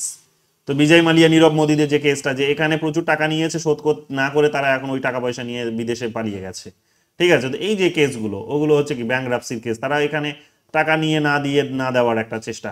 যাই হোক, ওদের দেশে ওগুলো একটা বিশেষ কোর্ট ব্যবস্থার মধ্যে আসে, আমাদের দেশে এখনো এগুলো আসেনি, দেখবে কেন? তার কারণ এই ধরনের ঘটনা আমাদের দেশে আগে ঘটলেও জনগণের সচেতনতায় আসেনি। তার কারণ জনগণ ওই ধরনের ভাবনা থেকে জিনিসগুলোকে কখনো দেখেনি, জনগণের মধ্যে ওই ধরনের কমন এখনো প্রিন্সিপালসগুলো জেনারেট হয়নি যে ব্যাংকিং সিস্টেমের বিষয়গুলোতেও তারা নজর রাখবে। কারণ ব্যাংকিং ব্যবস্থাটা অনেকটা কোঅপারেটিভ ফর্মে চলে, আমরা এটাই দেখেছি। কিন্তু ব্যাংকিং ব্যবস্থাটা এখন কোঅপারেটিভের জায়গা থেকে অনেক বেশি আমাদের দেশে কি হচ্ছে, ধীরে ধীরে যত দিন যাচ্ছে ততে তাদের বিজনেস মডেল হিসেবে উঠে আসছে। বিজনেস মডেলে যেহেতু উঠে আসছে, তো স্বাভাবিকভাবেই দেখতেই পাচ্ছ যে সেখানে ব্যাংকগুলো সেখানে বিজনেসম্যানদের দেখবে হাজার হাজার কোটি টাকা লোন দিচ্ছে, এবং সেই লোনের টাকায় তারা বিজনেস করছে, লোন নিয়ে সেখানে বিজনেস করছে, এবং সেই বিজনেস যদি তাদের ডুবে যায়, তাহলে দেখবে যে ব্যাংকগুলো ডুবে যায়। তো ওদের দেশে কি হয়, এবং ওদের দেশে এই ধরনের কাণ্ড কারখানা অনেক আগেও ঘটেছে। 2000 তোমরা সম্ভবত 2000 বলছি 1900 কত সাল বলবো, এটা 1929 সালের দিকে সম্ভবত একটা ঘটনা ঘটেছে, আমি যদি ভুল না হয়। ওয়ালমার্ট টাইপের এই ধরনের কিছু একটা বড় কোম্পানি ডুবে গেছিল। তো অনেক কিছু এখানে তোমরা পাবে। তো ওদের দেশে দেখবে ঋণ খেলাপির সংখ্যাটা বেশি। তার কারণ কি, টাকা নিয়ে তো এরা অনেক কি করে, এরা যেহেতু মার্কেটে ইনভেস্ট করে দেয়, টাকাটা নিয়ে মার্কেটে ইনভেস্ট করে দেয়। কোনো একটা প্রোডাক্ট প্রডিউস করেছে, করে সেই প্রোডাক্টটার উপর তারা সেখানে কিছুটা অ্যামাউন্ট সেখানে ব্যাংক মানে নিজের কিছু সেখানে তারা থাকে, নিজের কিছু হচ্ছে টাকা পয়সা থাকে, কিছু মার্কেট থেকে নেয়, আর কিছু টাকা সেখান থেকে ধরে না তারা ব্যাংক থেকে লোন নিয়েছে। এবার দেখা গেল যে কোনো কারণে ওই কোম্পানিটার ইমেজ নষ্ট হয়ে গেছে, মার্কেটে তার প্রোডাক্ট আর কেউ কিনছে না, তাহলে কি হবে? তাহলে যে টাকাটা তিনি ব্যাংক থেকে নিয়েছেন সেটা স্বাভাবিক শোধ করতে পারবে না। তো ওদের দেশে দেখবে এই সংখ্যাটা অনেক বেশি। কেন ওদের দেশে অনেক বেশি? তার কারণ তারা লিবারাল পলিসিগুলোকে অনেক আগে অ্যাডপ্ট করেছে। লিবারাল পলিসি মানে হচ্ছে যে মার্কেটের উপর বিশ্বাস করে ডেভেলপমেন্ট এনশিওর করা বা গ্রোথ এনশিওর করা। তো মার্কেটের উপর ডেভেলপমেন্ট মানে মার্কেটের উপর নির্ভরশীল যেহেতু তারা দেশ এক প্রকার, তো স্বাভাবিকভাবে এই কারণে মার্কেটে যারা হচ্ছে বিভিন্ন যারা হচ্ছে ওই মানে কি বলবো, যে মার্কেটের বিভিন্ন প্রোডাক্ট নিয়ে যারা হচ্ছে বিভিন্ন প্রডিউসার ক্লাস কিংবা যারা বিজনেসম্যান আসে, তাদেরকে তারা বিভিন্ন ধরনের লোন দিয়ে থাকে। এই লোনগুলো তো মাঝে মাঝে ডুবেও যায়। তো জানো এইরকম ভাবে ডুবে যাচ্ছে তখনই এই যে বললাম না, যে তোমরা হয়তো সামনে থেকে দেখতে পাচ্ছ, যেটা তোমরা দেখছো সেটা হচ্ছে যে প্রচুর মানুষকে ডিপোর্ট করে দিচ্ছে এখানে এসে, তাই তো? মানে এর আগে 109 জনকে এনে ছেড়ে দিয়ে চলে গেল পাঞ্জাবে, কিছুদিন আগেই এটা করলো। তো এরা কি প্রত্যেকেই কি তোমরা মানে দেখবে যে এরা ওই ওখানে গিয়ে মানে মানে অবৈধভাবে দেশে ঢুকেছিল? না, এরা অনেকেই বৈধভাবেই দেশে ঢুকেছে। কিন্তু বৈধভাবে দেশে ঢুকলেও তোমরা দেখবে যে পরবর্তী, এবং টাকা পয়সা নিয়েই সেখানে হয়তো গেছিল, টাকা পয়সা নিয়েই বৈধভাবে সেখানে তারা গেছে ঠিকই, কিন্তু কথাটা হচ্ছে যে বৈধভাবে ওরা ওখানে গেলেও ওখানে গিয়ে টাকা পয়সাগুলো এমন জায়গায় ইনভেস্ট করে দিয়েছে যে ফার্দার তারা তাদের নিজেদের বিভিন্ন জায়গা থেকে তারা কি তাদের নিজেদের যে ভিসাটাকে আরো রিনিউ করার যে ব্যবস্থা থেকে শুরু করে আরো যেখানে যেখানে তাদের টাকা পয়সার প্রয়োজন পড়ে, যেটা হয়তো ওই দেশে থাকার একটা সার্টিফিকেট হবে তাদের, সেটা তারা ইনিশিওর করতে পারে না। তো অনেক বড় সংখ্যক একটা মানুষের মধ্যে এটাও দেখতে পাবে, যেহেতু প্রচুর ভারতীয় নাগরিক প্রত্যেক বছর যেহেতু ওই ইউরোপে এবং আমেরিকাতে পালিয়ে যাওয়ার একটা প্রবণতা আমরা দেখতে পাই, যে তারা চলে যায়, টাকা পয়সা এখান থেকে প্রচুর নিয়ে চলে যায়। তো এদের সংখ্যাটা এরকমও তোমরা দেখতে পাবে যে এরা ওই চুরি করে ঢোকে না, যেটা মিডিয়াতে হাইলাইট করা হচ্ছে যে চুরি করে ঢুকেছে, আসলে মিডিয়া তো নিজেও একটা কর্পোরেট। তো সে সেই যে জিনিসগুলো, এবং যেহেতু ইউএস এর মডেলের মানে মানে মানে কর্পোরেটিজমটাকেই মানে ইউএস এরই যেহেতু মানে মিডিয়ারা বড় মাপের একটা কর্পোরেট, তারা দেখবে বাস্তবতাটা কিন্তু লুকিয়ে রাখে অনেক সময়। কি না, এরা বড় বড় সব দেখবে ওখানে ব্যবসা করেছিল বা সেখানে বড় রকম তারা একটা এক্সপেকটেশনস নিয়ে গেছিল, টাকা পয়সা সেখানে তাদের ডুবে গেছে, তো স্বাভাবিকভাবে তারা দেশে ফিরতে পারছে না। দেশে ফিরতে না পারার ফলে তারা এখন লুকিয়ে চুরিয়ে এখানে বেঁচে থাকার চেষ্টা করছে, ছোটখাটো কিছু কাজ করে থাকার চেষ্টা করছে এই ধরনের। বা দেশেও হয়তো ফিরতে পারবে না কারণ মুখ নষ্ট হয়েছে, দেশ থেকে হয়তো সব বিক্রি বাটা করে সেখানে গেছিল, বা ওখানে গেছে ঠিকই কিন্তু ধীরে ধীরে এখান থেকে সব বিক্রি করতে শুরু করেছিল। তো আসে তো বাস্তবের মাটিতে হয়তো তার এখানে কিছুই নেই, তার নাগরিকত্বটা ছাড়া আর কি হয়তো তার একটা এখানে ভিটে মাটি বলতে কিছু নেই, এটাও হতে পারে। আবার হয়তো ফিরে আসবে, বন্ধু বান্ধবরা কি বলবে, আত্মীয় স্বজন কি বলবে, তো সে হয়তো এখন ওখান থেকে বন্ধু বান্ধবদের ফোন করে হয়তো বলতো ঠিকই যে আমি চলো বড় একটা বিজনেস করছি, কিন্তু আদতে সে দেখা গেল কোনো একটা হোটেলে গিয়ে কাজ করে। কিন্তু তারা তো ওটা চাইছে না, তারা এখন মানে এই মুহূর্তে দেখবে ডোনাল্ড ট্রাম্প পাওয়ারে আসার পরে তারা এখন পলিসি নিয়ে এসেছে কি, মানে তারা নির্বাচনী প্রতিশ্রুতি ছিল তার এটা মেক আমেরিকা গ্রেট এগেইন, 2016 ছিল, এইবারও ছিল মেক আমেরিকা গ্রেট এগেইন। তো আমেরিকাকে গ্রেট বানানোর জন্য তারা ওখানে একটা পলিসি নিয়েছে কি, যে ছোটখাটো যা কিছু কাজ আছে সেখানে তারা নিজেদের দেশের নাগরিককেই সেখানে কাজগুলো পাইয়ে দেবে, বিদেশিদেরকে তারা তাড়িয়ে দেবে। তো এসে যেমন কারো কথা শুনলো না, এসে চুপচাপ এখানে ফেলে দিয়ে চলে গেল। তো বিষয়টা হচ্ছে এটাও একটা বাস্তবতা। তো ব্যাংকরাপসির সঙ্গে দেখবে এই আইডিয়াগুলোও জড়িত আছে। লিবারালিজম যখন পড়বে তোমরা এই জিনিসগুলো ভালো করে যদি একটু গভীরে গিয়ে চর্চা করো তাহলে দেখতে পাবে এই বাস্তবতাগুলোও সেখানে কিন্তু বেরিয়ে আসবে। এছাড়াও ট্যাক্স কোড আছে, ট্যাক্স ফাঁকি দেওয়ার প্রবণতাটাও যেখানে বেশি হবে জানো, কারণ ইনকাম যার যত বেশি হবে তার ট্যাক্সও তাকে বেশি পে করতে হবে। তো ট্যাক্স ফাঁকি দেওয়ার প্রবণতা থাকবে, আলাদা করে কোর্ট তো থাকবেই। তার মিলিটারি কোর্ট আছে জানো, অপরাধ প্রবণতাগুলো ওই সমস্ত দেশে বড় বড় হয়, ছোট তো অপরাধ হয় না, বড় বড় অপরাধ হয়, যুদ্ধের মতো ক্রাইমস হয়। যেমন তাদের দেখবে যে গান শুটিং হয়ে থাকে, কম বয়সী একটা ছেলে তাকে স্কুলে কেউ হয়তো সেখানে বুলিং করেছে, যেমন আমরা এগুলো সাধারণ বিষয় আমাদের কাছে, কেউ হয়তো একটুখানি দেখতে মোটা তাকে আমরা এই মোটু বলে ডাকি, মোটু, ছোটু, হ্যাঁ, ছুটকু, এই অনেক কিছু নাম আমরা দিয়ে থাকি। তো এটা কি হয় যে এটা সাধারণ বিষয়, ঠিক আছে, সাধারণ মানে রেগে গেলেও একটা সাধারণ পর্যায়ে থাকে, ওদের দেশে তো ওই সমস্ত কিছু হয় না। তো যাই হোক, এটা তো মিলিটারির সাথে বিষয়, এটা অন্য কিছু আমি বলছি। তো ওই ধরনের তোমরা দেখতে পাবে যে প্রচুর সেখানে গান ফান আছে মানুষের বাড়িতে, প্রত্যেক 18 বছর হয়ে গেলেই তো তুমি এখন গান ফান কিনতে পারবে গিয়ে দোকানে, আমরা যেমন চাল ডাল কিনি ওদের দেশে ওই রকম কিনতে পাবে তুমি। তো নিয়ে গিয়ে হয়তো এখানে র্যান্ডামলি মানে ধাঁধার করে হয়তো গুলি চালিয়ে দিল, ঠিক আছে, এই সিনেমার মতো, কি অ্যানিমাল সিনেমার মতো একটা বড় বন্দুক নিয়ে গুলি চালিয়ে দিল, ওটা শেষ সব। যেমন মাঝে মাঝেই দেখবে কোনো স্কুলে গিয়ে চালিয়ে দিয়েছে কোনো কেউ, যে ওই স্কুলে সে পড়েছিল, ছোটবেলায় তাকে বুলি করা হয়েছে, আবার নতুন করে সে সেগুলো শুনছে, এসে রাগটা তার বেঁচে আছে, যেদিন হাতে বন্দুক পেয়েছে নিয়ে গিয়ে চালিয়ে দিল। আবার দেখবে কোনো শপিং মলে ঢুকে এটা করেছে। আবার দেখবে তোমরা সিনেমা হলে দেখবে সব মানুষ সিনেমা এনজয় করছে, কাপলরা সেখানে গিয়ে হয়তো সেখানে সুন্দর করে সিনেমা দেখছে, সেখানে গিয়ে সে বেচারা কেউ একজন হয়তো বুলি হয়েছে বা অন্য কোনো ঘটনা ঘটেছে বা রাগের মাথায় সেখানে গিয়ে গুলি চালিয়ে দিল। বা তার গার্লফ্রেন্ড হয়তো বসে ওখানে অন্য কোনো প্রেমিকের সাথে হয়তো প্রেম করছে বসে, সিনেমা দেখতে দেখতে সে ও নিয়ে গিয়ে বন্দুক চালিয়ে দিল। এই ধরনের ঘটনাগুলো মানে সচরাচর ওখানে ঘটে। এগুলো সবগুলো মিডিয়াতে আসে না, বড় করে হাইলাইটও করা হয় না, কারণ ওগুলো নিজেদের দেশের ব্যর্থতা, তো এত বড় করে তার প্রচারও করে না। এবং তাদের নিজেদের পলিটিশিয়ানসদের একটা বড় ভোট ব্যাংক যেহেতু হচ্ছে, মানে একটা বড় সাপোর্ট যেহেতু হচ্ছে এই গান ইন্ডাস্ট্রি, বা তাদের নিজেদের ইন্ডাস্ট্রিও দাঁড়িয়ে আছে যেহেতু তাদের এরকম আর্মস প্রডিউস করে এবং সেগুলোকে সেল করে, তারা কখনো চায় না যে সেগুলোকে বন্ধ হোক। তো এই কারণে দীর্ঘদিন ধরে তারা চেষ্টা চালিয়ে যাচ্ছে, এগুলো হয় না। তো এগুলোর জন্য তোমরা দেখবে বিশেষ কোর্ট ব্যবস্থা আছে ঠিকই, কিন্তু এগুলোকে কন্ট্রোল করার ব্যবস্থা সেখানে কিন্তু নেই, মানে আদতেও এগুলো সমাধান কিছু হচ্ছে না। কারণ বুঝতেই পারছো যে সেখানে যারা পাওয়ারে বসে আছে তারা সব বড় বড় বিজনেসম্যানদেরই হচ্ছে কিন্তু, আর যারা পাওয়ারে আসছে রাষ্ট্রপতি হচ্ছে, মানে একবার ভেবে দেখো আমাদের দেশে যদি এইরকম হয় কখনো, যে আমাদের দেশে যারা প্রধানমন্ত্রী হবে, রাষ্ট্রপতি হবে, তারা হয়তো সেই আদানি আম্বানিদের কেউ লোক, বা আদানির ছেলেই ধরো গিয়ে আজকে রাষ্ট্রপতি হচ্ছে কালকে গিয়ে, মানে ব্যাপারটা কেমন হবে দাঁড়িয়ে, মানে ভেবে দেখো একবার। তো সবকিছু রাতারাতি সে প্রাইভেটাইজ করে দেবে। হ্যাঁ, তো এই যে জিনিসগুলো আমরা এগুলো ভাবতেই পারছি না যে আমাদের দেশের কোনো একজন পলিটিশিয়ান সেখানে বড় একটা বিজনেসম্যান হবেন তিনি, কিন্তু ওদের দেশে এগুলো খুব সাধারণ বিষয়। বিজনেসম্যানরাই দেখবে যে সেখানে যেহেতু লক্ষ কোটি কোটি টাকা খরচা হয়, অনেক বড় গেম সেটা, তো স্বাভাবিকভাবেই দেখবে যে সেখানে ওই বড় বড় বিজনেসম্যানরাই সেখানে গিয়ে রাজনীতিটাকে কন্ট্রোল করছে। সো এটা একটা তাদের ডেমোক্রেসির একটা বড় ব্যর্থতা, যে ইলেকশন এত কস্টলি হয়ে গেছে, বা ইলেকশনের প্রসেসটা এত কস্টলি হয়ে গেছে যে সেখানে সাধারণ মানুষ এখানে প্রবেশ করতে পারে না। কিন্তু আমাদের ইলেকশনসে কিন্তু তুমি গিয়ে জাস্ট ওই বোধহয় এখন বোধহয় কত হাজার টাকা, 50,000 টাকা বোধহয় করেছে না, কত করেছে, তো সেটা যদি ফিসটা যদি জামানত 25,000 25,000, তো সেই জামানতটা যদি জমা দিলে তাহলে তুমি এমপির জন্য, হ্যাঁ তাহলেই তুমি ইলেকশনে সেখানে গিয়ে ফাইট করতে পারবে, এর থেকে আর বিশেষ কিছু লাগবে না। তো এই সমস্ত বিষয়গুলো আমরা সেখানে কিন্তু দেখতে পাই, কিন্তু ওদের দেশে সেটা কিন্তু ভাবাই, মানে আমাদের দেশে ওই রকম ব্যাপারটা কিন্তু ভাবাই যায় না। যাই হোক, এগুলো দেখে নিও। জুডিশিয়ারির কনসেপ্টে যদি বললাম যে জুডিশিয়াল রিভিউ আছে, জুডিশিয়াল রিভিউর এই ধারণাটা উঠে এসেছিল মারবাড়ি ভার্সেস ম্যাডিসন বলে একটা কেস হয়েছিল। তো এখানে তিনি এই বিষয়টা উঠে এসেছিল যে সরকার যদি কোনো আইন তৈরি করে, কোনো এক্সিকিউটিভ অর্ডার জারি করে এবং সেটা যদি due process of law maintain না হয়, তাহলে সেটা কিন্তু মানে রিভিউ করে দেখতে পারে বিচার ব্যবস্থা। তো এটা আমরা দেখতে পাবো। বলো কি বলছো? স্যার ইন্ডিয়াতে তো কস্টলি, ওটা তো স্যার নমিনেশনের জন্য লাগে, কিন্তু অ্যাকচুয়ালি তার ফিগারটা তো অনেক বড়। ইন্ডিয়াটা মোটামুটি 10 কোটি। ইউএসএটা আরো অনেক বড়, এটা ভারতের ক্ষেত্রে তো কেশবানন্দ বনাম ভারতীয় মামলার মাধ্যমে উঠে এসেছিল না জুডিশিয়াল রিভিউ? কেশবানন্দিতে এসেছিল কি? কেশবানন্দিতে কি এসেছিল? ওটা বেসিক স্ট্রাকচার এসেছিল। জুডিশিয়াল রিভিউ এসেছিল কি দেখে নিও। যাই হোক, তারপরে কি আছে, ইন্টারপ্রেটিং ল, যে আইন যেটা আছে তাদের সেটাকে ইন্টারপ্রেট করতে পারে, তাদের একটা বিশেষ পাওয়ার, সেটা আমাদের দেশেও আছে। এটা এনশিওরিং জাস্টিস, বিচার ব্যবস্থা ইনশিওর করতে পারে। হিয়ারিং আপিলস, মানে আপিলসে কেউ যদি আবেদন করতে পারে তাহলে সেগুলো তার শুনানি শুনবে, এগুলোই সাধারণ কথা। সেটেলিং কনস্টিটিউশনাল ইস্যুস, যে সাংবিধানিক যদি কোনো সমস্যা তৈরি হয়, সংবিধানের ব্যাখ্যাজনিত, সংবিধানের উপর হয়তো কোনো কোয়েশ্চেন তৈরি হয়েছে, তাহলে সেগুলো নিয়ে তার একটা সমাধান রাস্তা খুঁজে বের করতে পারে।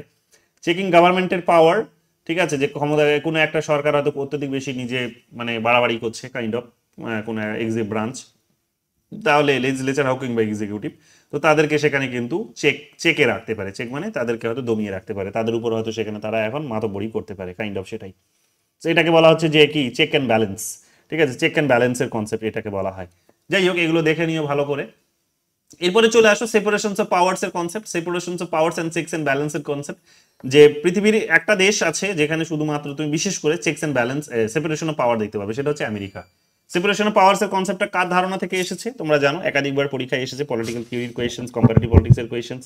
এটা হচ্ছে সেপারেশনস অফ পাওয়ার কার? মন্তেস্কুর ধারণা, সেপারেশনস অফ পাওয়ারের ধারণা তিনি দিয়েছেন। তিনি বেসিক্যালি লিবার্টিকে এনশিওর করার জন্য এই ধারণাটা দিয়েছেন, লিবার্টিকে এনশিওর করার জন্য।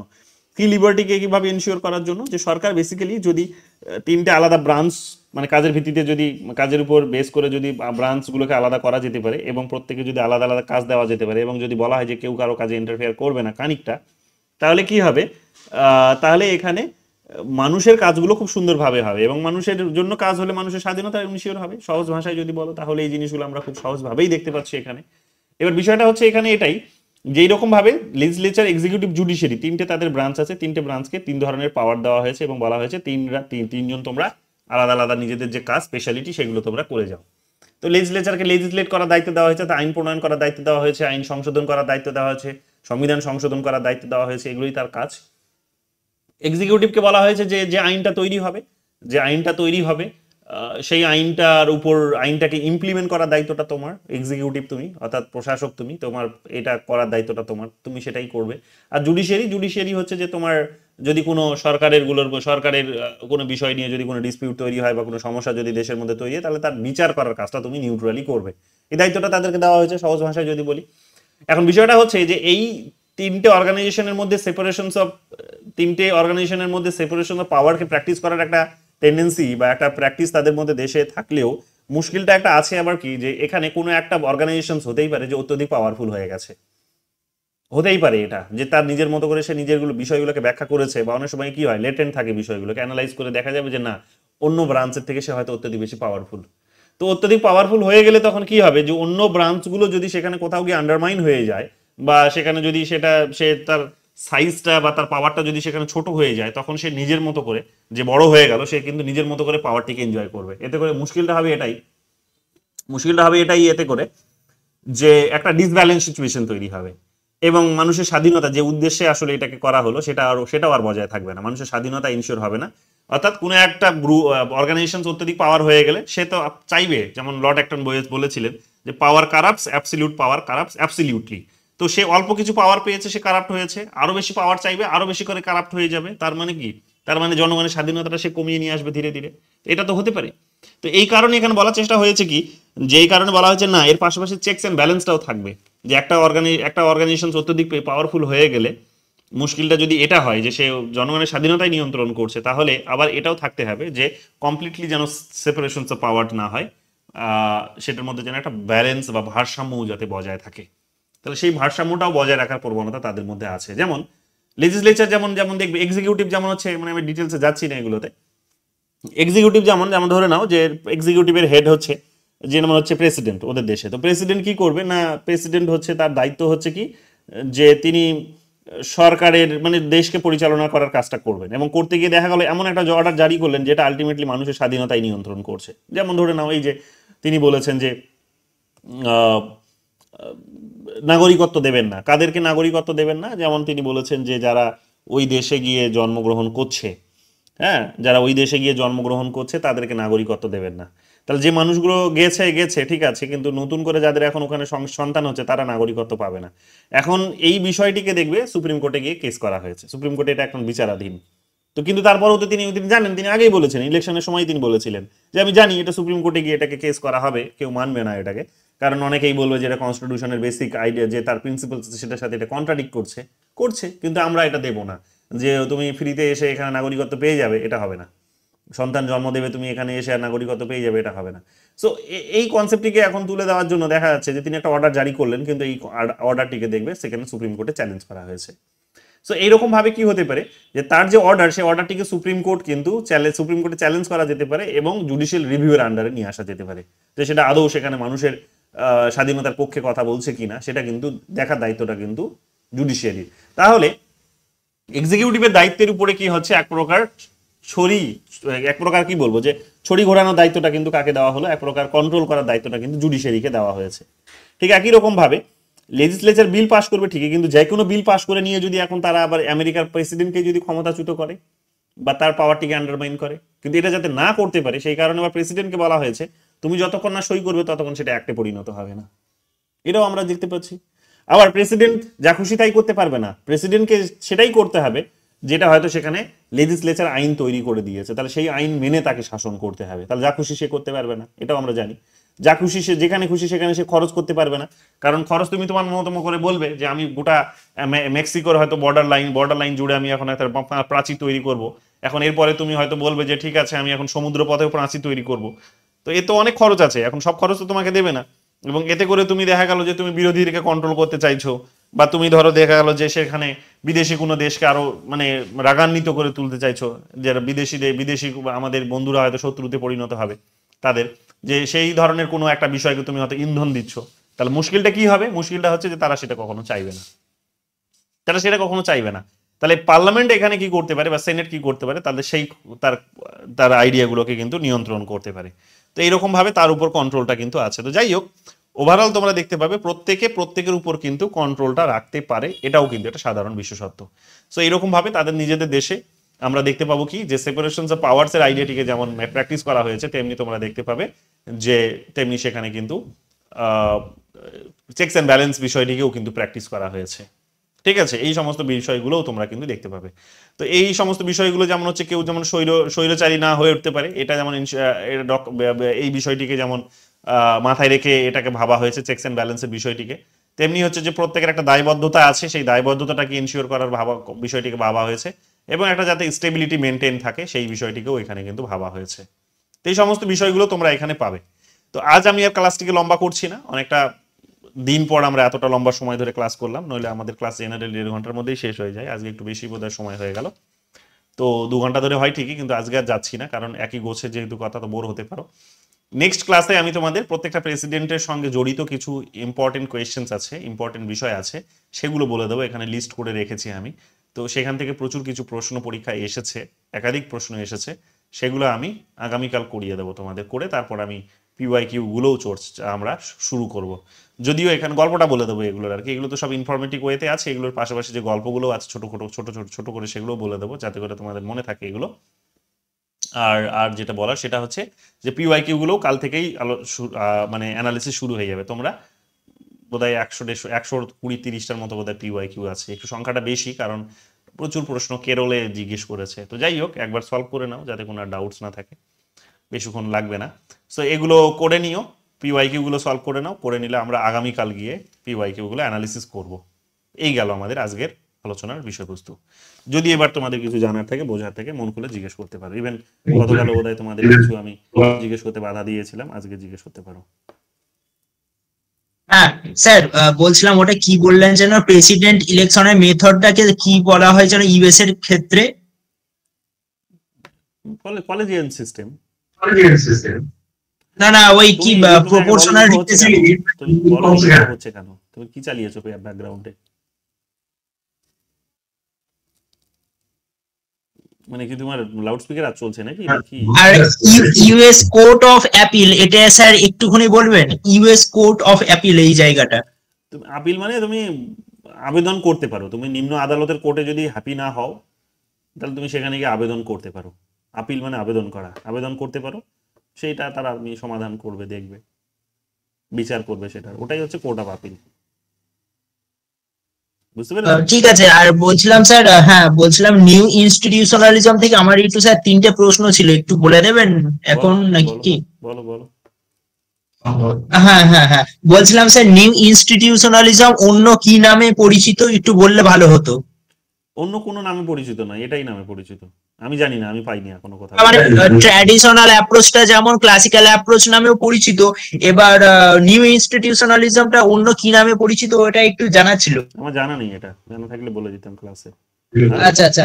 আর বলছিলাম sir, new institutionalism and post behaviouralism এই দুটো কি এক না আলাদা? দুটো আলাদা কনসেপ্ট, দুটো আলাদা নাম, কিন্তু কনসেপ্ট গুলো অলমোস্ট সিমিলার। পোস্ট বিহেভিয়ারালিজমকে বিহেভিয়ারাল থিঙ্কার্স, শোনো, পোস্ট বিহেভিয়ারালিজমকে বিহেভিয়ারাল থিঙ্কার্সরাই সেখানে মডিফাই করেছে। যেমন দেখবে যখন 1920s এর ডিকেডসে যখন ডেভিড ইস্টার্ন বিহেভিয়ারালিজমকে মডিফাই করার কাজটা করছেন, মানে রিভলিউশনসটিকে নিয়ে আসছেন, ঠিক তিনি আবার গিয়ে 1960s এর ডিকেডসে তুমি দেখবে যে সেটাকে কিন্তু মানে তার লিমিটেশনস গুলোকে তিনিই খুঁজে বের করছেন। সো পোস্ট বিহেভিয়ারাল রিভলিউশনসটা বলতে পারো যে বিহেভিয়ারাল রিভলিউশনস এর এক্সটেনশন তারাই করেছে। আর এটা কমপ্লিটলি মানে ওখানে তো ভ্যালু লেডেনের কথা বলা হয়েছিল তাই না? মানে পোস্ট বিহেভিয়ারালিজমকে নতুন করে আবার ভ্যালু লেডেনের কথা বলা হয়েছিল। তুমি মাঝখানে কথা বলো কেন বলো তো? আগে শুনতে হয়। কারণ ওখানে আরে ভাই আমার কথাটাকে শোনো, আমি শেষ করিনি, কথাটা শোনো, কথা বলবে না আর মাঝখানে। তুমি এর আগের দিনও তোমাকে বললাম ফোনে, ওভার ফোনে, যে আগে শুনে নাও, যিনি বলছেন তার কথাটা পুরোটাকে শোনো। এত তাড়াহুড়ো কিসের? গোটা রাত পড়ে আছে, আমি গোটা রাত বকবো, চাপ নেই। তো এখানে আমরা কি দেখতে পাচ্ছি? এখানে আমরা দেখতে পাচ্ছি যে বিহেভিয়ারাল নিউ ইনস্টিটিউশনালিজম যেটা, সেটা হচ্ছে ইনস্টিটিউশনাল অ্যাপ্রোচের যারা হচ্ছে সমর্থক যারা ছিল তারা সেটাকে ডেভেলপ করেছে। ওখানে ভ্যালু সিস্টেমটা ছিল, ঠিকই এখানে ভ্যালু সিস্টেমটা ছিল, মানে বিহেভিয়ারালিজমের মধ্যে যেমন ভ্যালু সিস্টেমটা ছিল না, ভ্যালু সিস্টেমটাকে মানে আবার ইনকর্পোরেট করার চেষ্টা করলো পোস্ট বিহেভিয়ারালরা। আর ট্র্যাডিশনাল অ্যাপ্রোচের মধ্যে অলরেডি কিন্তু মানে ভ্যালু সিস্টেম ছিল, তারা সেটাকে আবার কন্টিনিউ করলো, কিন্তু বিহেভিয়ারালিজমেরও কতগুলো বিষয় তারা কিন্তু অ্যাডপ্ট করলো। বোঝাতে পেরেছি? হ্যাঁ হ্যাঁ, বুঝতে পেরেছি। আর বলো। আর স্যার নিউ ইনস্টিটিউশনালিজমের 2 নম্বর একটা পয়েন্ট ছিল sorting coming of traditional institution was criticized for being overly descriptive and lacking Robert's explanatory theory। এটার একটু কনসেপ্টটা বললে ভালো হতো। শর্টকামিংস মানে হচ্ছে সীমাবদ্ধতা বা ত্রুটি বিচ্যুতি। কি কি আছে ট্র্যাডিশনাল অ্যাপ্রোচে? তো ওরা হচ্ছে অত্যধিক বেশি ডিসক্রিপটিভ মানে হচ্ছে যে আলোচনামূলক, যে একটা সরকার থাকবে, আমাদের সরকারের সেখানে 3টে ব্রাঞ্চ থাকবে, আইন বিভাগ আইন করবে, জাস্ট আলোচনা করেছে, বর্ণনা দিয়েছে যে এই জিনিসগুলো হবে, কিন্তু বিশ্লেষণ করেনি। বিশ্লেষণ আর বর্ণনার মধ্যে পার্থক্য আছে, অ্যানালিসিস আর ডেসক্রিপশনের মধ্যে পার্থক্য আছে। বিশ্লেষণ মানে হচ্ছে যে তুমি চুলচেরা বিশ্লেষণ করে দেখাবে যে কি হলে কি হয়, কার্যকারণ রিলেশনস গুলোকেও তুমি সেখানে পুঙ্খানুপুঙ্খভাবে সেখানে তুলে ধরবে, প্রত্যেকের মধ্যে যে সম্পর্ক সেটাকে তুমি দেখানোর চেষ্টা করবে, কজ এফেক্ট গুলোকে বিশেষ করে সেখানে বোঝার চেষ্টা করবে, এবং যদি ভালো মন্দের দিক থেকেও বলো তাহলে ভালো মন্দ কোনটা কি সেটাও তুমি রাখবে ঠিকই, কিন্তু সেখানে কোনো রকমের ডিসিশন তুমি নেবে না, ডিসিশনসটা মানুষের উপর ছেড়ে দেবে। তুমি জাস্ট ইনফরমেশনগুলোকে অ্যানালাইজ করে মানুষের সামনে ওপেন করে দাও, অর্থাৎ খাবারটিকে সুন্দরভাবে সাজিয়ে দাও। আগেরটা তাহলে আগে থিওরিতে তার মানে শুধু খাবারটা রান্না করে দিত, সার্ভ করতো না। আর এরা বলছে যে না, খাবারটাকে রান্না তো করলে কিন্তু সুন্দরভাবে পরিবেশনটাও করো, যে ছোট প্লেটে কি দেবে, বড় প্লেটে কি দেবে, এই পরিবেশনের কাজটাও তোমাকে করতে হবে। বুঝতে পেরেছো? বিশ্লেষণ হচ্ছে সেই জিনিসটা, যে কোনটাতে কোনটা সুন্দর লাগবে, ছোট প্লেটে কি ভাত দেবে না বড় প্লেটে ভাত দেবে, এটা তোমাকে বুঝতে হবে তো সৌন্দর্যের জায়গা থেকে। তারপরে মানুষ নিজের মতো করে ডিসাইড চুজ করে নেবে, তার যার যেটা ভালো লাগছে, কিন্তু তোমার ডিসিশন নেওয়ার কেন প্রয়োজন? বুঝতে পেরেছি। আর এই ডিসিশন এটা মানে নেওয়ার কথা সাধারণত বলেছে বিহেভিয়ারালিজম থিওরিস্টরা। আর ওই নিউ ইনস্টিটিউশনালিজম এন্ড ট্র্যাডিশনাল অ্যাপ্রোচে যে ওই এজেন্সি স্ট্রাকচার বিহেভিয়ারাল ডিসিশনের কথা বলেনি। বিহেভিয়ারালদের যেটা আর্গুমেন্ট সেটা হচ্ছে কিন্তু মানে বিশ্লেষণাত্মক আর্গুমেন্ট, অ্যানালিটিক্যাল আর্গুমেন্ট। তারা ওই মানে সে গার্জিয়ানশিপে যায় না, ওটাই বোঝাতে চাইছে তোমাকে। ঠিক আছে, লাস্ট একটা কোশ্চেন, ওই এজেন্সি স্ট্রাকচার আর তুমি ক্লাসগুলো করো, ক্লাস না করলে মাঝপথে এটা যেহেতু মানে এটা যেহেতু মানে আগের ক্লাসগুলোর সাথে লিঙ্কড বিষয়টা, তুমি মন দিয়ে আগে ওগুলো করো, করার পর তারপরে আরেকবার নয় জিজ্ঞেস করো, ঠিক আছে? কারণ ওখানে 2 ঘন্টা ধরে বুঝিয়েছি। ঠিক আছে, এইটা স্যার বলেন একটু এজেন্সি স্ট্রাকচার আর চেঞ্জ এক্সপ্লেনেশন, মানে যে ডিফারেন্সটা ছিল না ট্র্যাডিশনাল এন্ড নিউ মানে ইনস্টিটিউশনালিজমের যে ডিফারেন্সটা ছিল, agency structure and change explanation, এই দুটো পয়েন্ট একটু বললে ভালো হতো। এটাই লাস্ট কোশ্চেন আমার। এজেন্সি স্ট্রাকচার আরেকবার বলো, ধীরে ধীরে বলবে, তোমার ভয়েসটা কানে লাগছে, ধীরে ধীরে বলো, শান্তভাবে, শব্দগুলোকে একটু পোলাইট করো, বলো, আরেকবার বলো। স্যার আমি হোয়াটসঅ্যাপে পাঠিয়েছি, মানে একটু এখানে তো একটু প্রবলেম হচ্ছে। হ্যাঁ, তুমি তাড়াহুড়ো করো কেন, আগে এটা বলো, আমাকে এটার উত্তর দাও। কিসের তাড়াহুড়ো তোমার? ধীরে ধীরে কথা বলবে, শান্তভাবে, মানুষ যাতে বুঝতে পারে, শুনে যাতে পজিটিভ একটা ভাইব কাজ করে। মানে তুমি যেভাবে বলো সেভাবে মানুষের মানে এটা হচ্ছে হিউম্যান সাইকোলজি বলছে তোমাকে, হিউম্যান সাইকোলজি, এটা ব্রেনের ক্যাপাসিটি বলতে পারো, যে ব্রেনের মধ্যে থেকে যে হরমোনটা নিঃসরণ হয় সেটা মানুষের মধ্যে একটা বিরক্তির বিষয়কে জেনারেট করে। বুঝতে পেরেছো তো? যেটা বললাম এটা একটা শেখার বিষয়। তো ভয়েসটাকে একটু ধীরে ধীরে পোলাইট করো, শব্দগুলোর মধ্যে এটা শুনতেও ভালো লাগবে। বলছো তুমি ঠিকই, যেটা জানতে চাইছো সেটাও তখন কি হবে, একটা মিষ্টি লাগবে শুনতে, নইলে কানে লাগছে এসে। ঠিক আছে? যেটা বললাম এটা মাথায় রেখো, এটা কাজে আসবে তোমার সারা জীবনে। তুমি এখানে পাঠিয়েছো এজেন্সি স্ট্রাকচার আর চেঞ্জ এক্সপ্লেনেশন। এজেন্সি স্ট্রাকচারের মধ্যে হচ্ছে institution as static external static, লাইনটা মাঝখানে দাগটা পড়েনি, ওই জন্য তোমার গলিয়ে ফেলছো। ইনস্টিটিউশন অ্যাজ স্ট্যাটিক মানে হচ্ছে যে মানে ট্র্যাডিশনের মধ্যে আমরা দেখতে পাবো যে ট্র্যাডিশনাল ইনস্টিটিউশনসগুলোর মধ্যে প্রতিষ্ঠান যেগুলো আছে সেই প্রতিষ্ঠানগুলোর মধ্যে পরিবর্তনটা হয় না খুব সহজে। এরা হচ্ছে এক প্রকার কনজারভেটিভনেসটাকে প্র্যাকটিস করে, ঠিক আছে? পরিবর্তনশীলতাটাকে এরা এতটা ভ্যালু দেয় না। কিন্তু নিউ ইনস্টিটিউশনালিজম যখন বলবে তখন এদের স্ট্রাকচারটা হচ্ছে কি, যে এদের স্ট্রাকচারটা অনেকটা পরিবর্তনশীল। এখানে বলছে institution shape by actors and structure, যে এর যারা হচ্ছে অ্যাক্টার্স আছেন, মানে যারা ইনস্টিটিউশনসটিকে পরিচালনা করছেন, তারা এর কাঠামোটিকে বদলাতে পারে, এর কাঠামোটিকে নিজেদের মতো করে বদলাতে পারে। যেমন ধরে নাও যে আগের নিয়মে মানে একটা পার্লামেন্ট আছে, তোমাকে পার্লামেন্টে গিয়েই রোজ বসতে হবে, সেখানে তুমি পার্লামেন্টের নিয়ম কানুনগুলোকে বদলাতে পারবে না, ঠিক আছে? তুমি যেই হও না কেন, আগের নিয়ম সেটা তোমাকে ওটাই মানতে হতো। কিন্তু এখন যারা এমএলএ এমপি পার্লামেন্টে যায়, তারা শুধু দেশের জন্য আইন কানুন তৈরি করে না, তার সাথে সাথে তারা কিন্তু মানে পার্লামেন্টেরও নিয়মটিকে বদলে দেয়। তো এখানে যেটা বোঝাতে চাইছে যে এদের যে এজেন্সিসগুলো আছে, সেই এজেন্সি এইরকমই যেগুলো ইনস্টিটিউশন, এজেন্সি মানে ইনস্টিটিউশন যেগুলো আছে, সেই ইনস্টিটিউশনসগুলোর মধ্যে আগেরটাতে কোনো পরিবর্তনটা এত সহজ নয়। এখানে অনেকটা ফ্লেক্সিবিলিটি আছে, যে তুমি ইজিলি চাইলে এটাকে পরিবর্তন করতে পারো। চেঞ্জ এক্সপ্লেনেশনস বলছে লিমিটেড অ্যাটেনশনস টু চেঞ্জ। ওই যে বললাম যে পরিবর্তন তুমি অত সহজে করতে পারবে না, খুব সীমাবদ্ধ, সেখানে সীমাবদ্ধ, তুমি এত সহজে সেখানে করতে পারবে না। আর এরা বলছে কি emphasis institutional evolutions path dependence আর discourse, যে হচ্ছে ইনস্টিটিউশনাল ইভলিউশনস বিবর্তন, সময়ের সঙ্গে সঙ্গে এর মধ্যে পরিবর্তন আসুক, বিবর্তন হোক, এটা মানুষের জন্য একটা মানে প্রয়োজনীয় একটা প্রতিষ্ঠান হিসেবে গড়ে উঠুক, তার জন্য যদি এর নিয়ম কানুনগুলোকে বদলাতে হয়, যেগুলোকে ইনস্টিটিউশনস বলছি, তো সেই ইনস্টিটিউশনসগুলোর মধ্যেও পরিবর্তন আসুক, এগুলো কথা বলা হচ্ছে।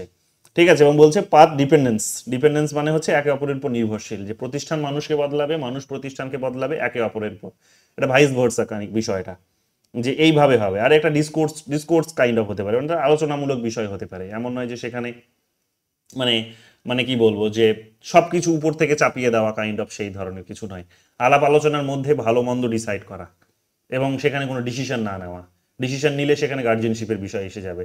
আলাপ আলোচনা করে তুমি বিষয়টিকে ছেড়ে দাও, যার যেরকম ভাবে নেওয়া সে সেরকম ভাবে সেটাকে নিয়ে নেবে। তো এইগুলোই এখানে কিন্তু বোঝাতে চেয়েছে। তুমি ছোট ছোট করে যদি বোঝো আর আগের কনসেপ্টগুলো যদি না বোঝো একটুখানি অসুবিধা হবে, এটা আমি মানছি, কিন্তু তোমাকে ওই কারণে দেখে নিতে হবে। তুমি তো মানে একটা ক্লাস শুনেছো, ওগুলো শুনে নাও শুরুরগুলো, তারপরে না আরেকবার জিজ্ঞেস করো যদি আবার অসুবিধা হয়। বোঝাতে পারলাম মুন্না? হ্যাঁ হ্যাঁ ঠিক আছে স্যার, আমি যদি কোথাও প্রবলেম হয় নেক্সট ক্লাসে জিজ্ঞাসা করবো। বেশ বেশ বেশ, ঠিক আছে। আর যেটা বললাম ওটা মাথায় রেখো, হ্যাঁ, পোলাইটলি ধীরে ধীরে কথা বলবে, ভয়েসটাকে নামিয়ে সুন্দর করে। নইলে তোমার মানে মানে ভয়েসটা এইরকম, মানে এটা আমি তোমার দোষ দিচ্ছি না, কিন্তু আমরা প্র্যাকটিস করলে আমরা এগুলোকে একটু কন্ট্রোলে নিয়ে আসতে পারি। আমাদের চেষ্টা করতে হবে, সেটা হচ্ছে একটুখানি পোলাইট করা ব্যাপার শব্দটাকে, নইলে যে কোনো মানুষের শোনার পরে একটা বিরক্তি প্রকাশ হবে তার। ঠিক আছে, এটা বললাম, এটা ভালো করে মাথায় রেখো জিনিসটা, কারণ ইন্টারভিউ বোর্ডে গিয়েও যদি তুমি এরকম হড়বড় হড়বড় হড়বড় করে কথা বলো অনেকগুলো, তাহলে মুশকিল হবে, কারণ ইন্টারভিউটা এতটা সহজ হবে না কিন্তু। ঠিক আছে, আর বলো, আর কার কি আছে? অনেকে তো বেরিয়ে গেছো, খুব 10-12 জন বেরিয়ে গেছো, 12 জনের মতো।